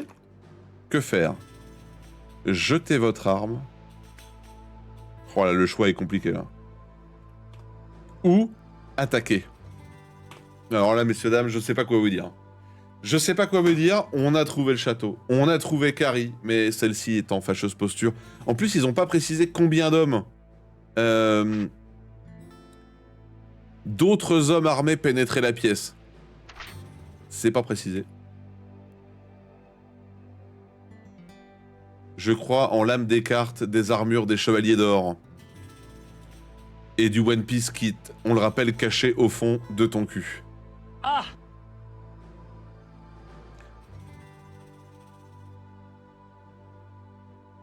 Il peut la tuer directement selon notre choix, ouais, c'est ça. Après, j'ai sauvegardé. Voilà, si jamais, dans l'hypothèse qu'on décède, ce qui, je ne le souhaite pas, hein. Bon bah écoutez, voilà. Allez, vous êtes une majorité à vouloir tenter le tout pour le tout. On l'attaque. Vous tentez de frapper l'homme en armure, mais il recule à temps, hors de portée de votre arme. Avant que vous ayez pu porter une nouvelle attaque, d'autres gardes se ruent dans la pièce et vous plaquent au sol, vous arrosant de coups de pied et de poing jusqu'à ce que vous vous rendiez. Vous perdez 5 points de vitalité. On est encore en vie. Vos armes vous sont confisquées et on vous met à genoux, entouré de gardes portant une épée, une lance. À travers un interstice dans leur rang, vous voyez le capitaine des gardes défaire les liens de Carrie et lui sourire. Elle lui rend son sourire avant de se tourner vers vous, les yeux pleins de haine.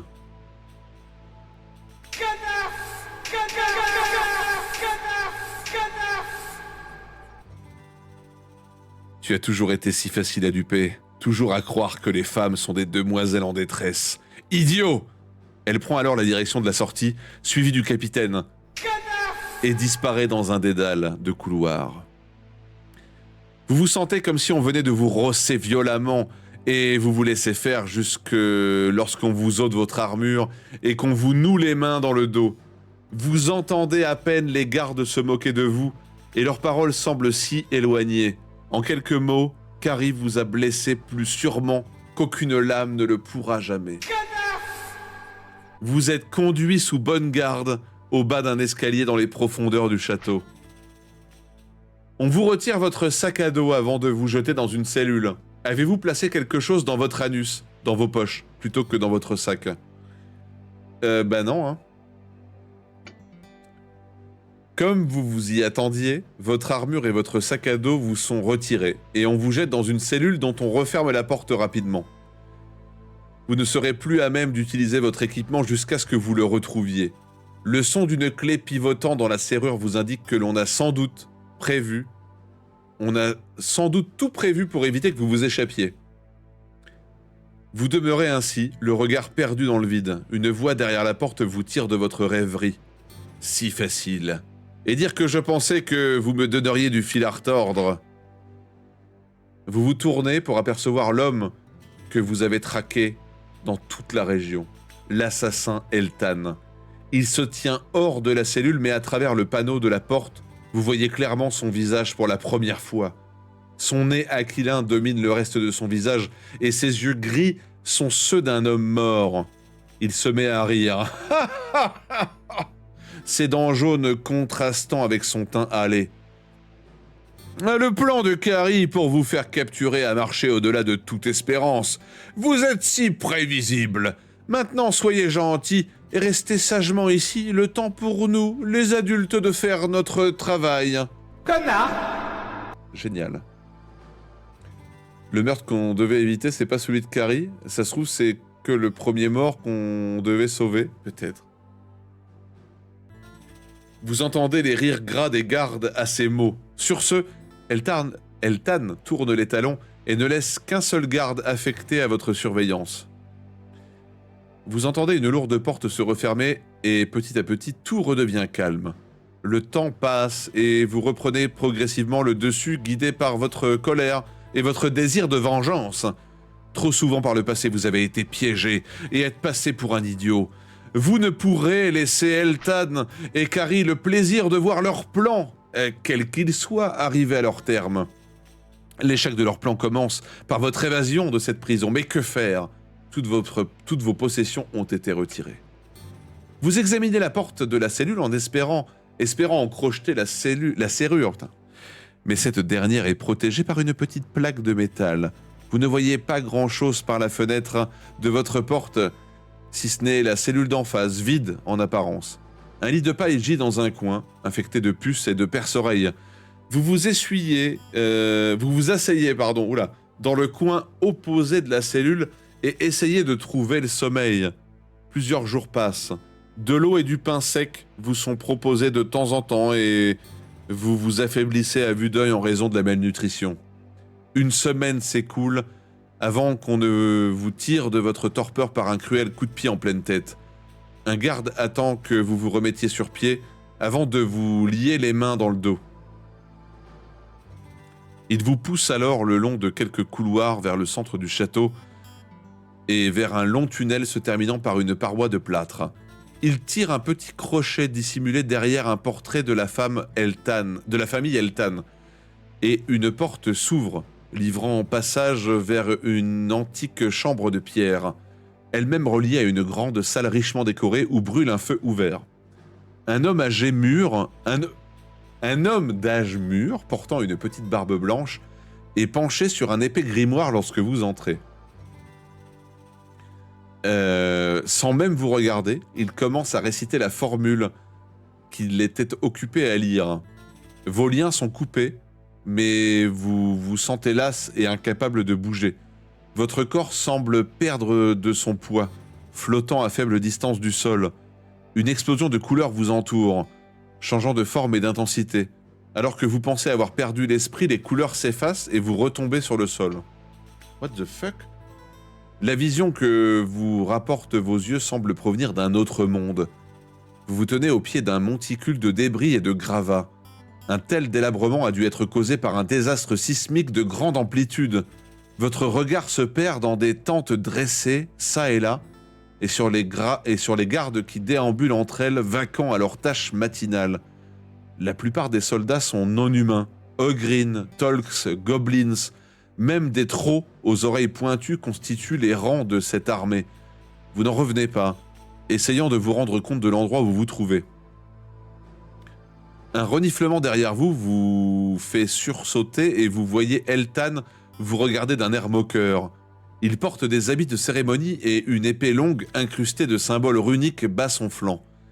À sa droite se tiennent Kari, resplendissante, dans ses robes écarlates, taillées sur mesure. Ses traits cruels trahissent le dédain qu'elle vous accorde. « Qu'est-ce que tu croyais ?» demande Eltan insolent. Vous regardez autour de vous, sans trop comprendre le sens de cette question. Il part alors d'un grand éclat de rire. « Alors tu ne reconnais vraiment pas cet endroit ?» Vous niez du chef, mais un sentiment étrange vous étreint bientôt l'estomac. Kari vous regarde avec dans ses yeux un contentement certain. « Idiot !» dit-elle. « Tu te tiens là où s'élevait autrefois la grande cité d'Orlande, siège de cet imbécile de grand-duc et de ces nobles stupides. C'est le palais ducal qui se tenait là, maintenant piétiné par les troupes du seigneur Eltan et de Kari Eltan. Oh putain. Vous ne pouvez en croire vos yeux. La glorieuse cité d'Orlande effacée de la surface du monde. Incapable de contenir votre émotion, vous tombez à genoux, perdu dans le décompte des vies sacrifiées. Vos deux ennemis vous observent heureux de vous voir défaillir. Après un moment, ce spectacle finit par les lasser et ils retournent vers le campement.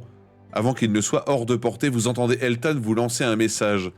« Nous avons généreusement décidé de te garder en vie puisque tu as été l'un des instruments de ce massacre. » Oula. Sans toi, je n'aurais jamais été capable d'assassiner le grand-duc et de mener mes armées sur une ville livrée au chaos. Merci pour ton aide. Ma femme et moi t'en serons éternellement reconnaissants. Perdu dans votre désespoir, vous ne pouvez bouger alors qu'il s'éloigne vers le camp. Les dieux vous pardonneront peut-être, mais vous ne vous pardonnerez jamais. Vous passez vos derniers jours à errer parmi les ruines de la cité d'Orlande, rongés par le remords. Fin. Au secours! Je vous propose d'utiliser un outil magique. Revenir en arrière. Revenir en arrière.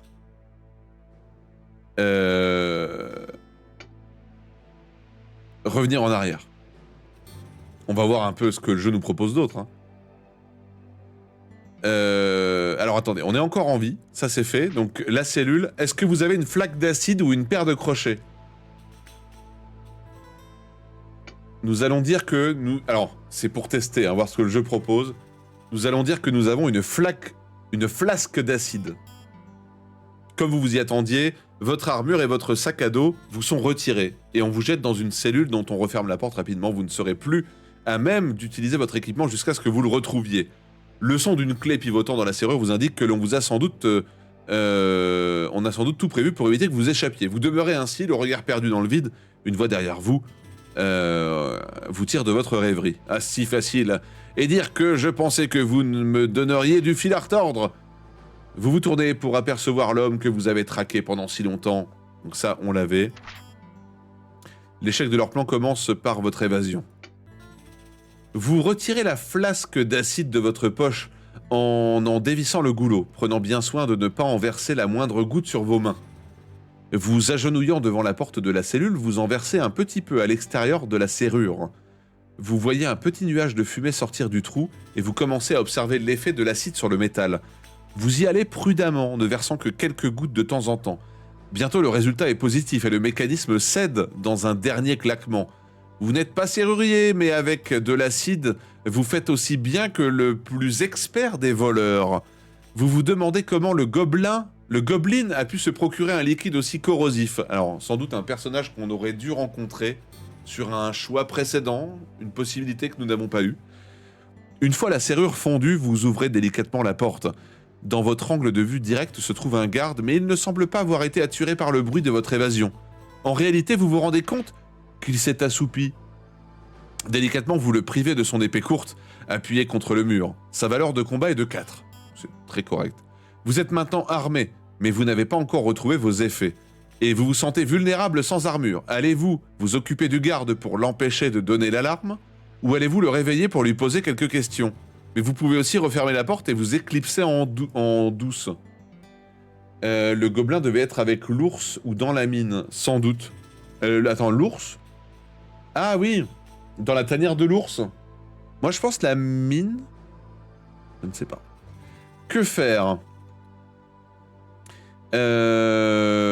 Nous occuper du garde. Alors je comprends pas le deuxième choix. Hein. Le réveiller. Au fait, je suis là, je suis libre. Ou refermer la porte. Et nous éclipser en douce. Je pense qu'il faut le... Avec son épée là. Schlack ! Comme dirait Jean-Marie Bigard. Le réveiller, c'est extrêmement dangereux. On n'a pas d'armure. Hein. On le schlack comme un cochon.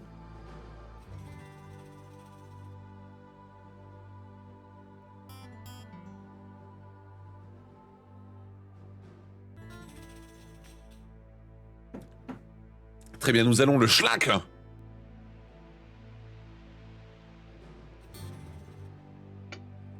Tout serviteur d'Eltan est votre ennemi. Sans hésiter, vous tranchez la gorge du garde à l'aide de votre épée.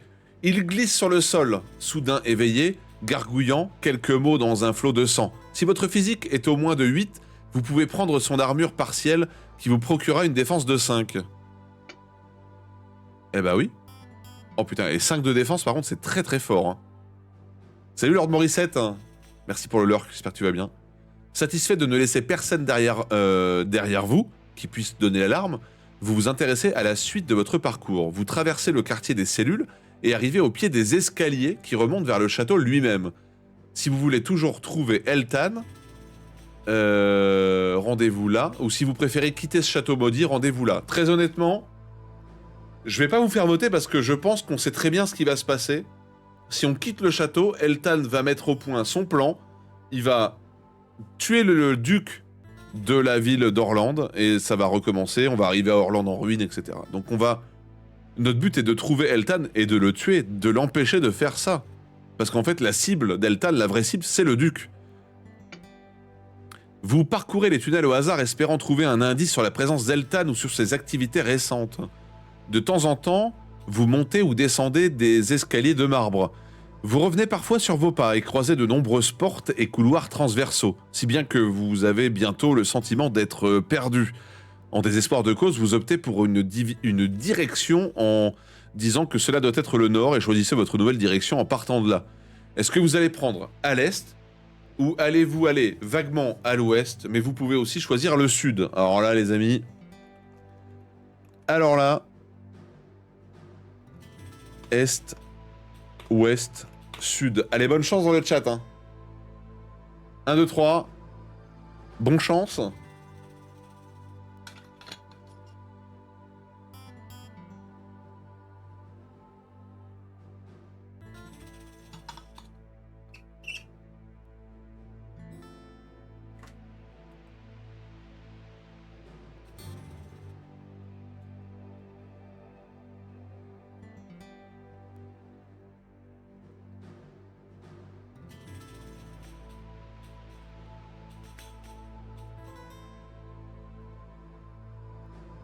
Faut aller chercher Monsieur Souris. Il s'y connaît en tunnel. Ok, vous êtes une petite majorité à aller au sud. toute façon, c'est du pifomètre, là, donc... Vous vous êtes promené dans les couloirs pendant un petit moment, vous tombez par accident sur la bibliothèque du château.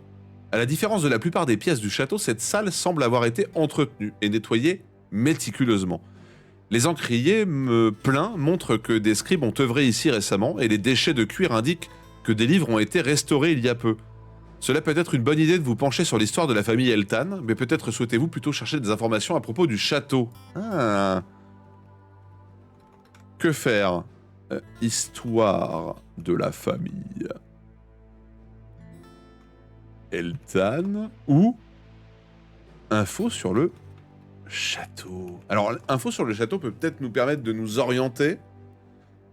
Histoire de la famille Eltan peut peut-être nous permettre de trouver une info ou quelque chose qui nous permette de le zigouiller ou de l'empêcher d'utiliser de la magie ou je ne sais quoi. Les deux ont l'air intéressants.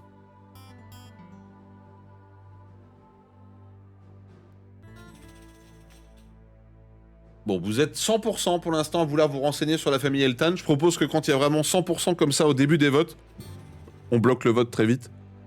Donc, là, l'histoire de la famille Eltan. Sur l'un des rayons soigneusement reliés, vous trouvez le journal de la famille Eltan. Ah bah, et comme de par hasard. Vous le feuilletez en quête de réponse. Dans l'un des tomes vieux de 2 siècles au moins, vous découvrez que cette forteresse fut la demeure ancestrale des Eltan d'Orlande. Il y a 200 ans, le grand-duc d'Orlande a déjoué une trahison impliquant le baron Huerlod Eltan. Ce baron aidait une armée d'oghrines, de tolks et de sorciers à se masser derrière les Monte del Fuego. Le but de cette armée était de marcher sur Orlande et de raser la ville, avant de se tourner vers d'autres cités prospères, conquérant et massacrant à tout vent. Le baron Eltan s'était vu promettre une forte récompense en échange de sa traîtrise. Mais l'intrigue fut éventée et toute la famille Eltan fut assassinée en une seule nuit. Hommes, femmes et enfants. Tous, sauf un. Le plus jeune fils de Huerlo Eltan s'échappa et prit la direction du sud, à travers la mer et dans le vaste désert. Là, il fut recueilli par les Achachachines et emmené vers leur montagne sacrée où il fut élevé dans leurs arts mortels et brutaux.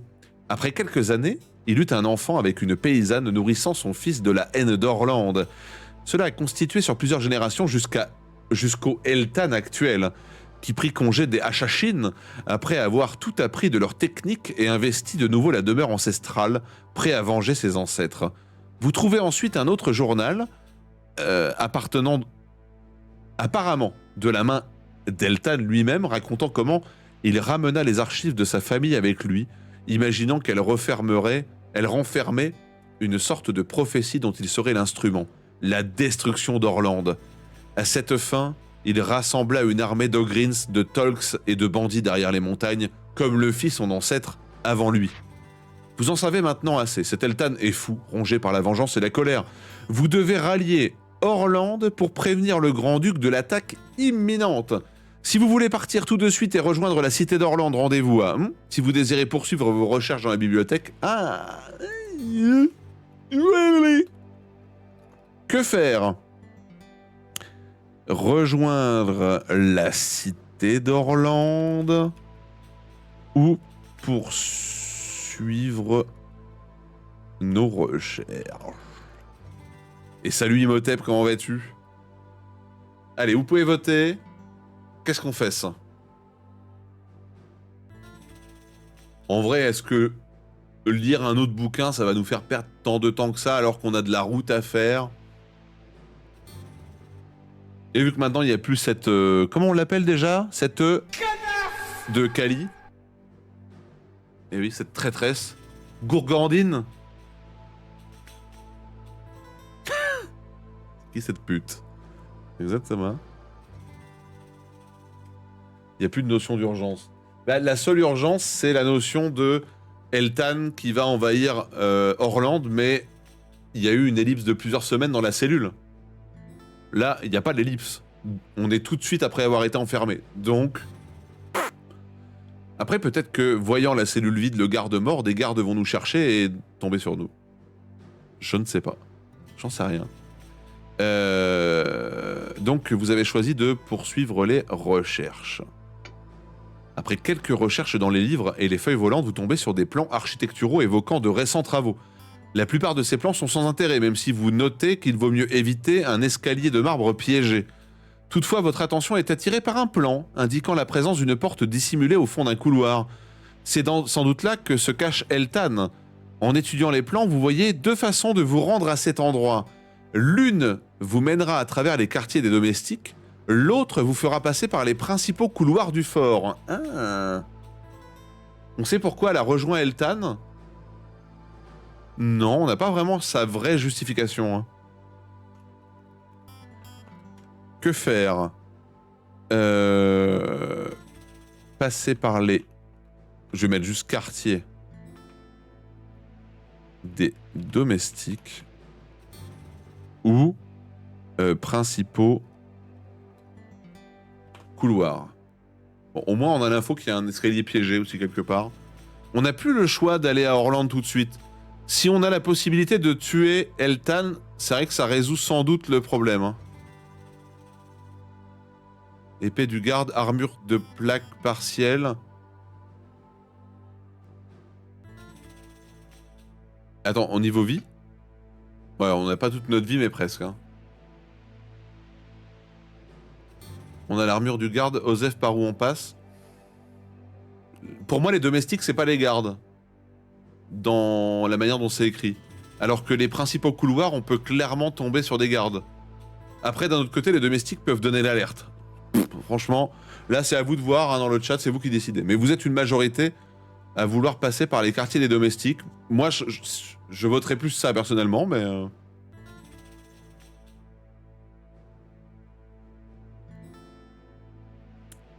70% avaient choisi quartier des domestiques.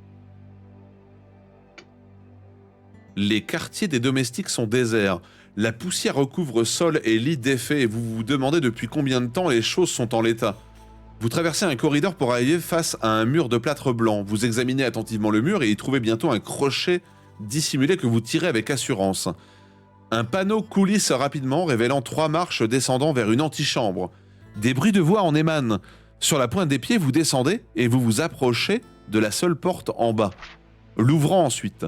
La salle est peinte en rouge vif et est décorée de nombreux objets d'art originaires des cités les plus éloignées d'Orlande. Un feu ouvert crépite généreusement et des bougies sont disposées le long des murs. Au centre de la pièce se tient Eltan, et devant lui un homme âgé portant une barbe blanche. Ce dernier s'appuie sur un grand grimoire posé sur un lutrin de métal, et vous tourne le dos. Personne ne vous a vu entrer, et vous réussissez à vous glisser derrière l'un des divans colorés. Le vieil homme se tourne vers Eltan et commence à réciter des mots chargés de puissance magique. Un vent surnaturel souffle alors dans la pièce, et le feu grogne de plus belle dans l'âtre, alors que de petites lueurs apparaissent tout autour d'Eltan. Elles grossissent en intensité, et vous êtes bientôt contraint de fermer les yeux. Lorsque vous y voyez de nouveau, vous ne pouvez en croire vos yeux. Là, devant vous se tient votre double parfait. Eltan a pris votre apparence, imitant jusqu'à la plus récente de vos cicatrices. « À quoi je ressemble ?» demande Eltan avec votre voix. Le sorcier approuve avec satisfaction. « Je savais que ça marcherait, » dit-il. « Et si on parlait maintenant de ma récompense ?»« Chaque chose en son temps, » répond Eltan. « D'abord, je dois commettre un crime dans la peau de cet idiot, un crime dont Orlande se souviendra. Puis, lorsque je reviendrai triomphant, traînant cet imbécile derrière moi, je serai reçu comme le fils prodigue, après avoir été exilé comme le dernier des lépreux. Quand j'aurai l'oreille des nobles, j'écraserai la cité d'Orlande, comme l'auraient souhaité les ancêtres de mes ancêtres. Ils regretteront le jour où ils ont contrarié le baron Eltan d'Orlande. » Vous vous plaquez la main devant la bouche. Vous avez été dupé depuis le début. Eltan vous a fait venir ici pour vous piéger et ensuite prendre votre apparence pour vous rendre responsable d'un crime que vous n'avez pas commis. Incroyable. Votre esprit s'active. Quel genre de crime Eltan s'apprête-t-il à commettre ? Vous entendez alors le sorcier se lancer dans une nouvelle incantation, au terme de laquelle Eltan clignote puis disparaît. Il a été téléporté. Le sorcier opine du chef, puis va s'affaler dans un divan, en face du feu ouvert, vous tournant le dos. Vous essayez de mettre un plan sur pied. Soudain inspiré, vous bondissez et refermez violemment la porte. Le sorcier se retourne étonné. « Monseigneur » bégaye-t-il. Pourquoi êtes-vous encore là? Ton sort n'a pas marché, idiot, lui répondez-vous. Renvoie-moi correctement cette fois. Oh oui. Le sorcier bondit vers son grimoire visiblement troublé. Mais soudain, il se tourne vers vous, de la suspicion peinte sur le visage. Quel est mon nom? Demande-t-il. Si vous êtes vraiment le seigneur Eltan, vous devez connaître mon nom. Fumier! Merde! Fais chier. Eh oui non. Les yeux du sorcier s'agrandissent quand il comprend qui vous êtes. Il se jette vers une chaîne qu'il tire, activant une cloche dans le couloir. Vous vous précipitez, mais au moment où vous alliez lui rendre justice, la porte s'ouvre vers le capitaine de la garde, avec lequel Carrie vous a si facilement piégé. Castellanos, mais non, mais ça c'est Eltan, là c'est le magicien. Lorsqu'il vous voit libre, il tire son épée longue de son fourreau et vous fait face. J'aurais dû vous tuer lorsque j'en avais l'occasion, grogne-t-il. Votre désir de vengeance grandit alors que vous vous apprêtez à combattre et à porter le premier coup. Oh là là, 65. Ah, mon Dieu, mon Dieu, mon Dieu. Oh, on a fait un jet de merde. Bah oui, mais qu'est-ce que tu veux qu'on fasse? Oh là là là là là là là là là. Mon Dieu, mon Dieu, mon Dieu, mon Dieu, mon Dieu, mon Dieu. On a pris 23 de dégâts en une seule attaque. Qu'est-ce que tu veux qu'on fasse? Il a 6 d'attaque. Nous, on a que 4 d'attaque, il a 5 dés de défense. On lui a mis 19 quand même, hein. Waouh, waouh, waouh, waouh, waouh. Oh là là, on fait des jets de merde, mais on est mort. On est mort. Bah, on va faire la même chose que tout à l'heure. On va revenir en arrière. On n'a pas le choix, hein. Et comme par magie, le magicien, en fait, depuis le début, messieurs, dames, s'appelle Jean-Pierre. Assez, Cabrera, dites-vous avec dédain. Le sorcier opine et se replonge dans la lecture de son grimoire. Il commence alors à réciter la formule. Et vous voyez de petites lumières danser devant vos yeux. Alors que le rituel se poursuit, vous sentez votre corps devenir plus léger et flotter au-dessus du sol. Une explosion de couleurs vous entoure, changeant constamment de forme et de couleur. Alors que vous pensez avoir perdu l'esprit, la lumière diminue et vous sentez vos pieds toucher à nouveau le sol. Vous regardez autour de vous et observez un grand hall rempli de dames et de seigneurs en habits de bal qui vous regardent avec stupéfaction. Le hall est vaste et son plafond voûté. Un grand cœur... Oh putain, la bague. Un grand cœur occupe l'un des murs. Ah putain, c'est ça qui va faire la différence, Chaka.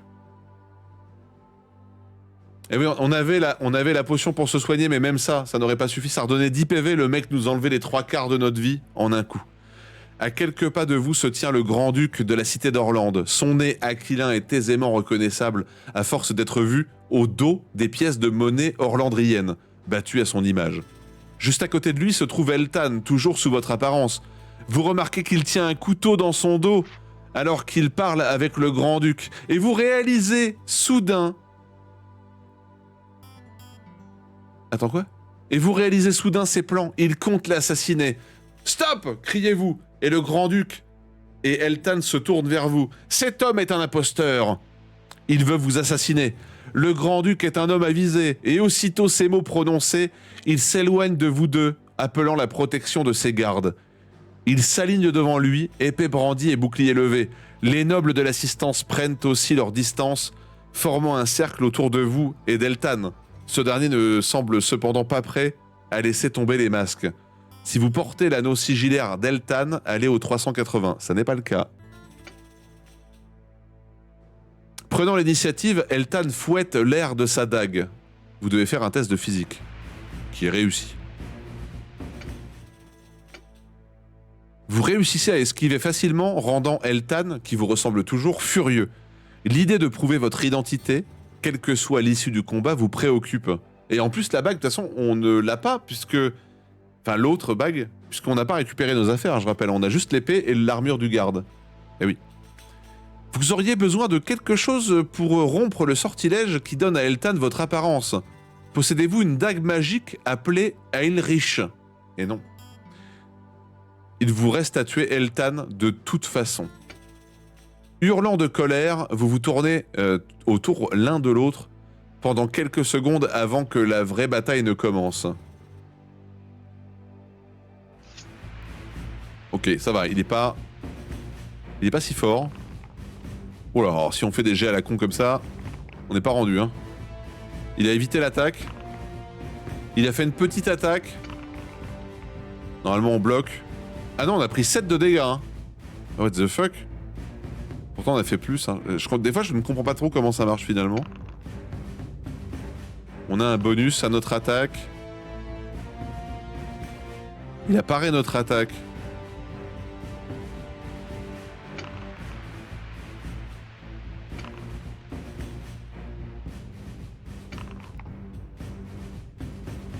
On ne reçoit pas de dégâts. On va essayer de faire plus de dégâts, hein. On a un plus 1.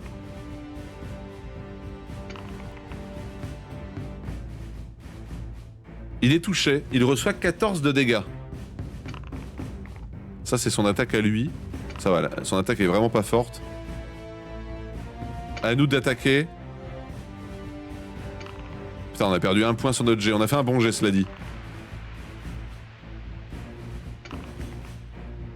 Petit reproche que je ferai à ce livre, ils n'ont pas pris le temps de nous expliquer vraiment comment fonctionnait ce système de combat. Ça, c'est un peu dommage, je trouve. Oh là là. Ouh. Très bon jet. Mais, vous voyez, par exemple, là, on a fait un gros jet. Et malgré ça, on subit quand même 10 points de dégâts. Je ne comprends pas.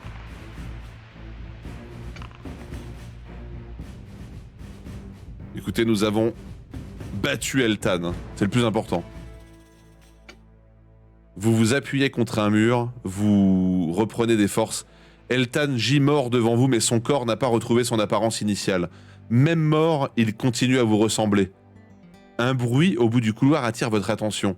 Un visage que vous connaissez et auriez souhaité ne plus revoir fait son apparition. Émergeant de la foule, surgit Carrie, la femme qui vous a tourné en dérision.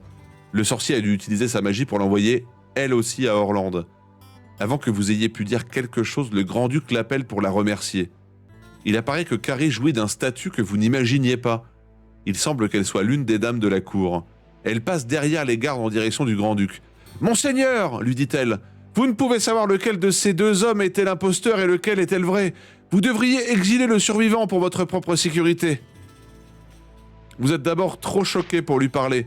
Puis, intarissable sous l'effet de la colère, vous l'accusez de traîtrise et vous lui dites vouloir sa tête au bout d'une pique. Mais votre noble dessein s'effondre lorsqu'une nouvelle escouade de gardes débouche, pointant vers votre gorge. Attendez, on va juste dans le doute. Ah ben non, on n'a pas de soin. On n'a pas de soin non plus, en plus, puisqu'on n'a pas récupéré nos affaires, mais oui. Ils vous jettent au sol, leur lance pointant vers votre gorge. Le grand-duc s'avance alors vers vous et vous jette un regard froid. « Personne n'accuse les membres de ma maison de trahison, dit-il. Relevez-vous et partez. Si vous êtes encore en vie à la tombée de la nuit, vous serez exécuté. Si on vous voit encore à Orlande, vous serez exécuté. Votre portrait décorera les murs de tous les postes de garde d'ici au village sous la protection d'Orlande. Si on vous aperçoit dans la région, vous serez exécuté. » Alors que vous titubez vers l'extérieur du hall, vous remarquez le regard goguenard que vous lance Carrie derrière l'épaule du duc. Bien que votre amour pour elle soit mort, vous réalisez qu'elle a obtenu ce qu'elle désirait, la fortune, un statut et un château rien que pour elle. Vous voyez le regard qu'elle jette à l'un des fils du duc, et celui-ci semble rougir sous l'intention. Mais quelle connasse! Oui, on peut soigner, mais tu vois que bon, ça n'a aucun intérêt. Vous êtes jeté hors de la ville et vous prenez vos jambes à votre cou, conscient qu'il ne faudra que quelques heures pour que des chasseurs de primes ne se mettent en quête de votre tête, et ce jusqu'à la fin de vos jours. Pendant ce temps, votre ancienne compagne mettra tout en œuvre pour remodeler la cité à sa propre image. Avant de terminer ce livre, je vous propose un ultime retour en arrière. Juste avant. Voilà, c'est ça. On avait la dague magique appelée Heydrich Apostich. Exactement. Oh bah dis donc, elle était là en fait depuis le début. Alors que vous tirez Heinrich, l'illusion qui entoure Eltan est immédiatement dissipée, dévoilant les traits de l'assassin à l'assistance médusée. On n'a pas la bague. Nous n'avons aucune de nos possessions, puisque nous n'avons pas récupéré nos affaires dans le château. On a l'épée et l'armure du garde, c'est tout. Ignorant que le sort est brisé, il continue de vous porter coup après coup avant d'être jeté au sol par un coup de pied de l'un des gardes d'élite du duc. Comme Eltan se tourne vers lui, vous saisissez l'occasion de lui sauter sur le dos, l'assommant pour le compte. Le garde vient alors à votre secours et plaque la lame de son épée sur le cou d'Eltan. Un autre garde approche, alors, avec de la corde pour lui lier les poings dans le dos. Il lui assène aussi un violent coup, le laissant inconscient. Alors qu'Eltan est emmené sans ménagement, vous surprenez une conversation entre l'un des gardes et le grand-duc. Le grand-duc soulève un sourcil d'un air interrogatif et le garde opine du chef en réponse. Alors que vous réfléchissez à ce que cela peut bien vouloir dire, un murmure s'élève dans la foule. Vous vous tournez pour apercevoir un visage que vous auriez aimé ne plus jamais voir émergeant de la foule. Voici venir Carrie, la femme qui s'est moquée de vous. Le sorcier a dû user de sa magie. Avant que vous ayez pu dire quelque chose, le grand-duc l'a fait appeler et la salue en signe de reconnaissance. Il semble que Carrie jouisse d'un statut que vous connaissez. Très bien. Monseigneur, vous ne pouvez être sûr qu'il ne s'agit pas de l'imposteur, vous devez exiler le survivant. Avant que vous n'ayez pu dire quoi que ce soit, pour votre défense, le grand-duc lui dit « Pourquoi pensez-vous que nous confondrions le visage d'un meurtrier avec celui d'un innocent ?» La surprise se lit sur le visage de Carrie.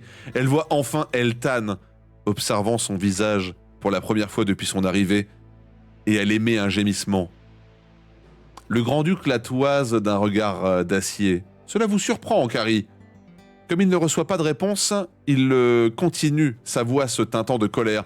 Depuis longtemps, je savais mes possessions pillées, des documents volés, mais j'aurais volontiers mis cela sur le dos de quelques héritiers jaloux. Lorsque j'ai appris qu'un assassin s'est vissé dans les rues de ma cité, tous les portraits qui pouvaient l'identifier ont été enlevés de la prison, de la bibliothèque et des tavernes. C'est plus qu'une coïncidence. Cela ne pouvait provenir que de quelqu'un de haut placé au palais.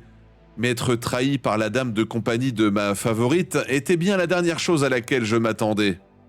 L'expression de Carrie passe alors de la déception à la colère. « C'est votre faute, vieil homme. C'est vous qui avez eu tort de croire qu'une femme de ma condition, qui ne pouvait pas jouer avec les vices et les faiblesses de vos chers nobles Orlandriens. Une armée attend derrière les montagnes du Nord, et si je ne reviens pas, l'armée se mettra en marche vers cette pathétique cité et tout sera rasé. Et vous serez le dernier à périr, vieil homme, après avoir vu l'œuvre de toute votre vie réduite en cendres. Je suis machiavélique. » Elle se lance alors dans une incantation. Les nobles superstitieux s'éloignent d'elle. Certains d'entre eux ont travaillé pour Carrie et ils ne veulent pas qu'on puisse les accuser de collusion. Pas depuis qu'elle a montré son vrai visage. Quoi qu'il en soit, aucun d'eux ne pouvait imaginer la complexité des plans élaborés par elle et Eltan. Avant qu'un garde du duc ait pu réagir, vous la plaquez au sol, ruinant son espoir de fuite magique. De colère, elle vous crache au visage. « Ah, le preux chevalier que voilà! Ça sera un plaisir de te voir mourir. Combien de fois ai-je dû simuler la joie dans les bras d'un vulgaire fermier ?» Elle tire une dague luisant d'un verre étant de sa ceinture, vraisemblablement une arme magique. Ne quittant pas la lame des yeux, vous tenez devant elle alors que les gardes protègent le duc. Cette bataille vous appartient. Heinrich brille entre vos mains comme jamais auparavant. C'est une arme de vérité, et elle doit être irritée par la duplicité de votre adversaire. Putain, mais elle a 6 d'attaque, 54 de vie, mais c'est quoi ces PNJ? Merde, pardon, trompé de touche. Fumier! Qu'est-ce que c'est que cette PNJ de con? On a fait un jet critique, on lui a infligé 21 dégâts.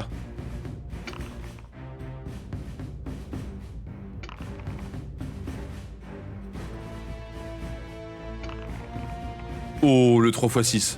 Oh, le 3x6. Ouais, mais c'est une magicienne, Gozar, tu sais. C'est une magicienne. Oh, elle fait des jets d'enculé, enfin d'enculette. Oh là là là là là là là. Bon, nous aussi on fait des bons jets, hein, mais... Allez, il nous faut un bonus. Putain, on a un -1. Elle apparaît l'attaque. Elle reçoit 16 de dégâts. Inch'Allah, prochain tour, elle est morte. Elle a fait un jet de merde. On a fait un jet pas terrible, mais mieux. Putain, on a encore un -1. Hein.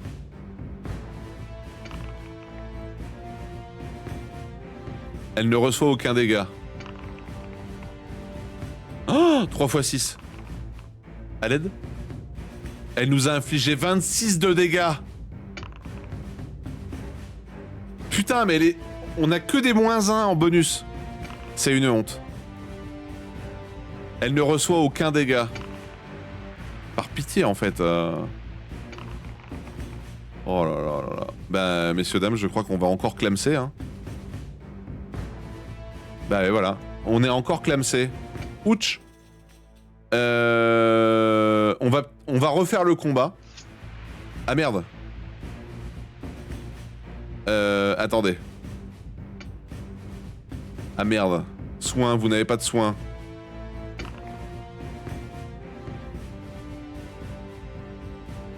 Attends, mais comment on est en train de combattre alors qu'on est mort, là?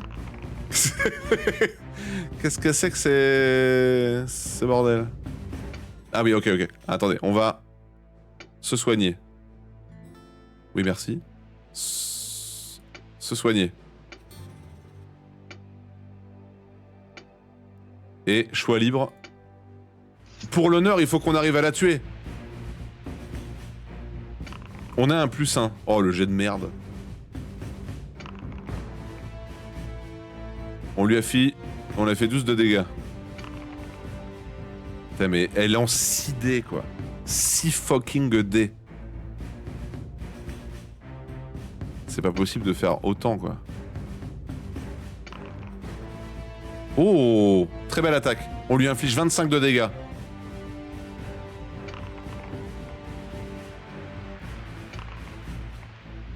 Ok. Ça va. On a un +1. Oh, le 3 x 6. Eh ben voilà, le destin en a voulu. Ainsi, Carrie est battue.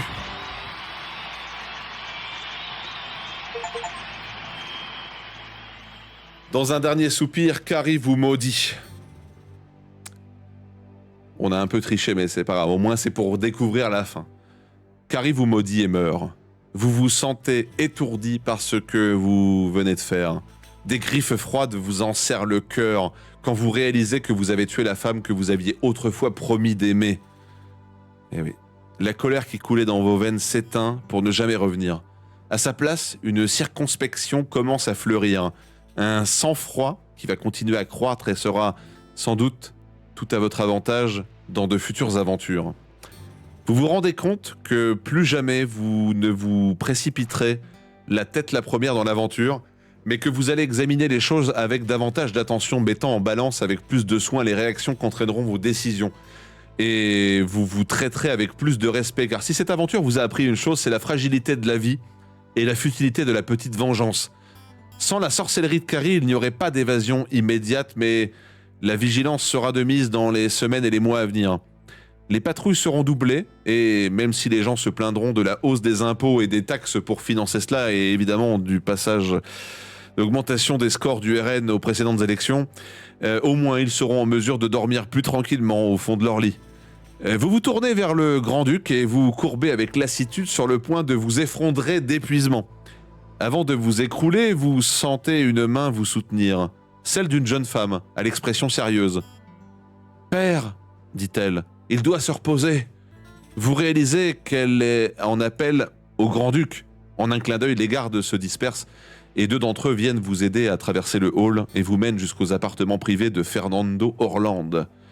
Derrière vous, vous entendez la voix du Grand-Duc qui réclame la tête d'Eltan au bout d'une pique avant la fin de la journée. D'une certaine manière, vous ne vous sentez plus aussi enthousiaste à cette idée que vous ne l'avez été. C'est la mort qui a déclenché la quête de vengeance de la famille Eltan, et il y a tant d'années. Pourtant, vous ne refusez pas justice pour les proches de ces victimes. Alors que vous atteignez la voûte de pierre menant à la salle, vous entendez la jeune femme vous appeler. Vous vous retournez pour la voir vous sourire. Vous êtes très habile à l'épée, mais vous avez vraiment besoin d'améliorer votre jeu de jambes. Peut-être que je peux vous apprendre quelques petites choses et si je vois que vous vous améliorez, vous pourriez avoir de la compagnie pour votre prochaine aventure. » Un des gardes se penche et murmure. Elle est réellement soupolée, mais il est vrai qu'elle peut battre n'importe qui à l'épée, même le meilleur des gardes du Grand-Duc. Si elle s'intéresse à vous, nous vous serions tous reconnaissants si vous pouviez l'emmener dans une aventure quelque part loin, très très loin. Il vous apparaît lentement que les filles cadettes de la noblesse ne sont que rarement appelées à régner un jour et que la descendance des concubines n'est que peu susceptible d'être utile pour former des alliances matrimoniales. En dépit de son milieu privilégié, elle est à la recherche de sa place dans le monde, tout autant que vous l'êtes. Alors que vous méditez sur ce nouvel intérêt pour votre personne, la seule chose que vous arrivez à considérer est que plus jamais vous ne vous laisserez prendre pour un imbécile et que vous la traiterez comme votre égal, plutôt que comme un objet qui doit être mis sur un piédestal et adoré. Vous avez l'impression qu'une telle attitude sera bénéfique pour vous deux. Vous souriez et hochez la tête avec lassitude et reconnaissance avant de vous retourner et de quitter la salle. À l'heure actuelle, de la nourriture, un bain chaud et des draps propres valent bien plus pour vous que tous les pestados d'or contenus dans les coffres de la ville d'Orlande.